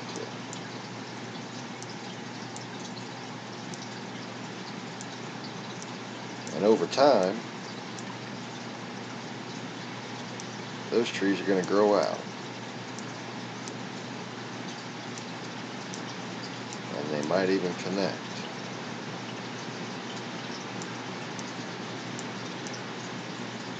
And there are types of tube worms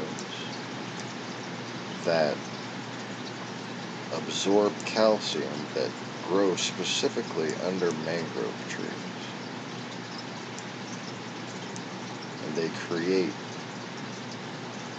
rock pillars in the sand. And they grow up and they connect with the mangrove tree and kind of anchor it in place in a natural symbiotic formation.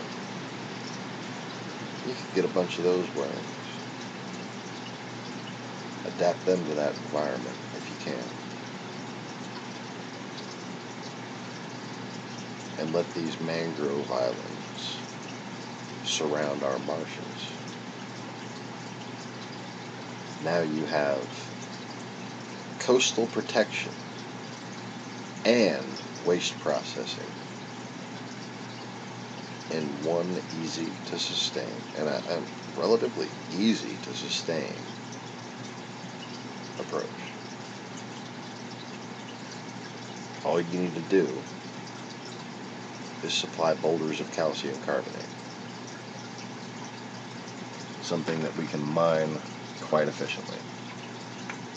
Oh my god, fucking flies have found my coffee.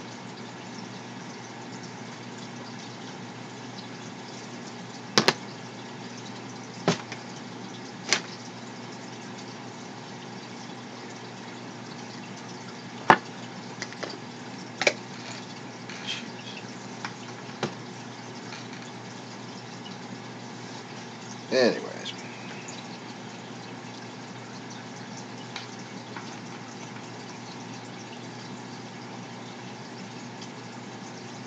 so zoom that out.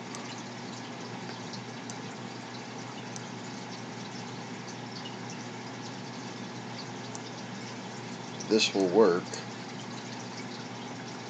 in any tidal area, because whether slow or rapidly fed, these zones are all different levels of brackishness. And that's mostly due to the absorption of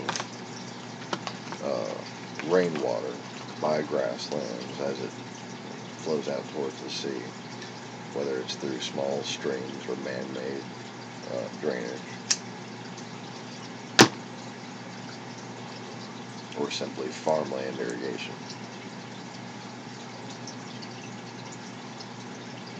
In the places of rapid water movement is where you focus. You need that. And conveniently enough, that's the place that needs this the most. Those kinds of places. We can start populations of prolifera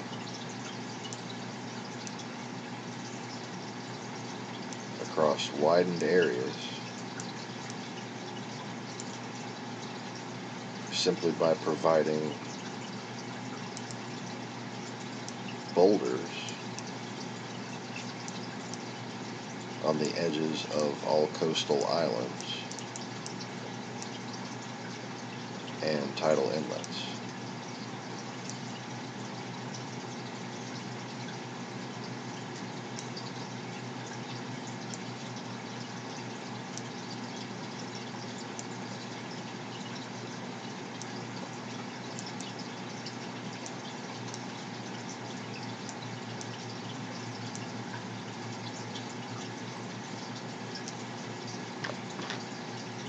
As the water flows out, the alkalinity of the surrounding ocean is increased.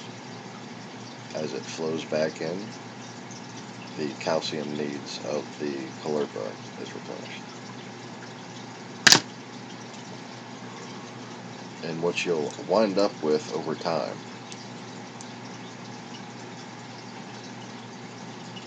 eventually, because there are many corals that can grow in the temperatures and light conditions of this area. We will have coral reefs.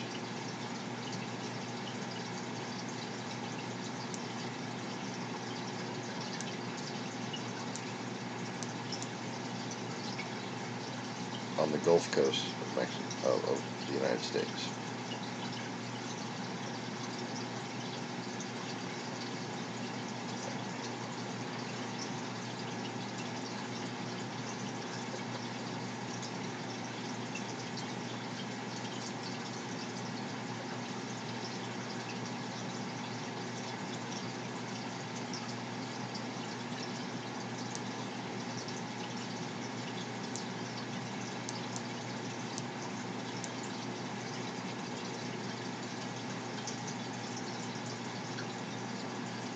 Wouldn't that be a lovely vacation spot?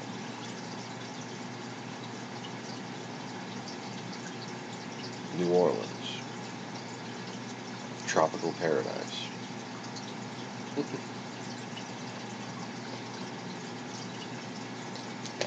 See, the winter gets cold on land around here, but the Gulf of Mexico rarely ever drops below 70 degrees.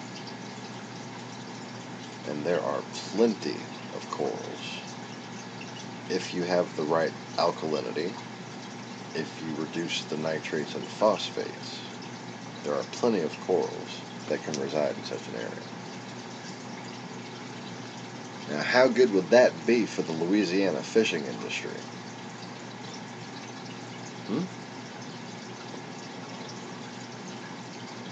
Now, if the Russians would like to stop being pricks and would like me to solve all their problems for them, pay me. Or, excuse me, allow me to earn the money that I've earned.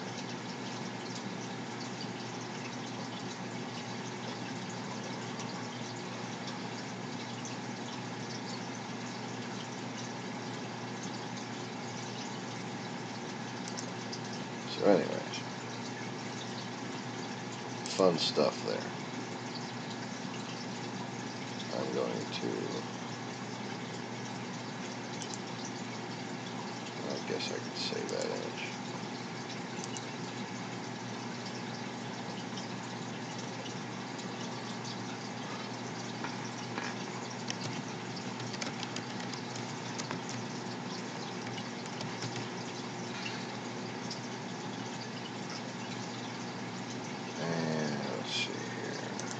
Where should I save it?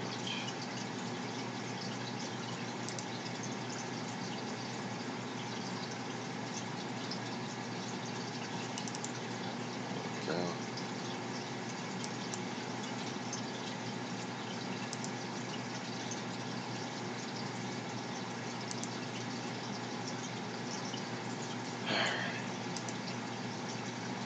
So, I hope y'all found that fascinating.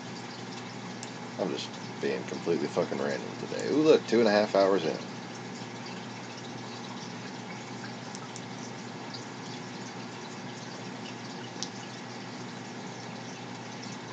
Yeah, actually, we have a lot of bamboo in Louisiana. That's a great idea, too. Bamboo would be a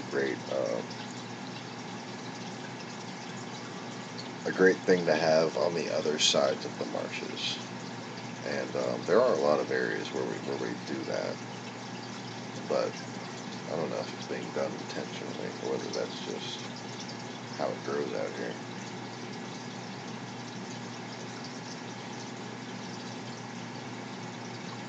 Yeah, the idea is the mangroves will grow the land and allow you to fill in dirt. and then you put in palm trees to help protect the mangrove trees.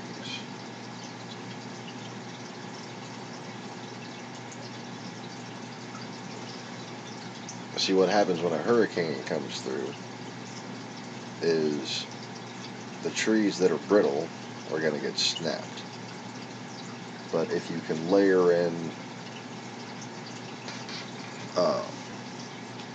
palm trees and coconut trees, their trunks flex in the wind, and they're a lot less prone to breaking. So what you wind up having is sort of an aerodynamic wind barrier created by rows of palm trees to help protect the not the first row of mangrove trees, but the second row of mangrove trees, and to protect the overall bunch of mangrove trees. Because some of them don't wind up snapping from the wind as it comes ashore. They wind up snapping as the storm passes and when the wind changes direction. So having 2 layers of mangrove trees with a layer with a few rows of coconuts in between is going to be a pretty effective scenario. And of course you can band it out from there, but that's naturally the cheapest, minimal way to do it. But yeah, thanks for reminding me. I thought of using palm trees already. Coconut trees in particular are very good with that.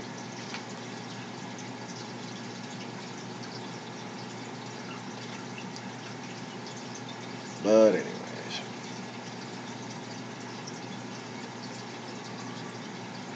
so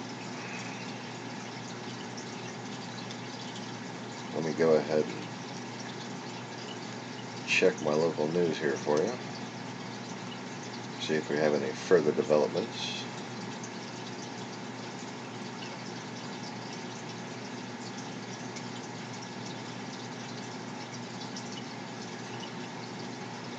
Well, good. I'm glad it's been fucking getting somewhere.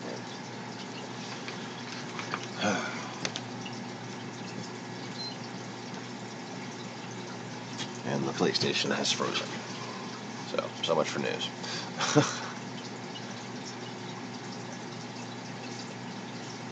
I guess we're just going to call that a broadcast, folks. Thanks for joining me, everybody. Thanks for chatting, Mr. Conway. And I will probably see y'all this evening. Appreciate you watching, hanging out. Please click the like button and subscribe if you haven't already. Click the notification bell. Click the notification bell. Maybe you'll get notified of future broadcasts and uploads. And y'all take it easy, but don't take it all.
yours and mine and walking in the sand. Oh, baby, you know it's fine.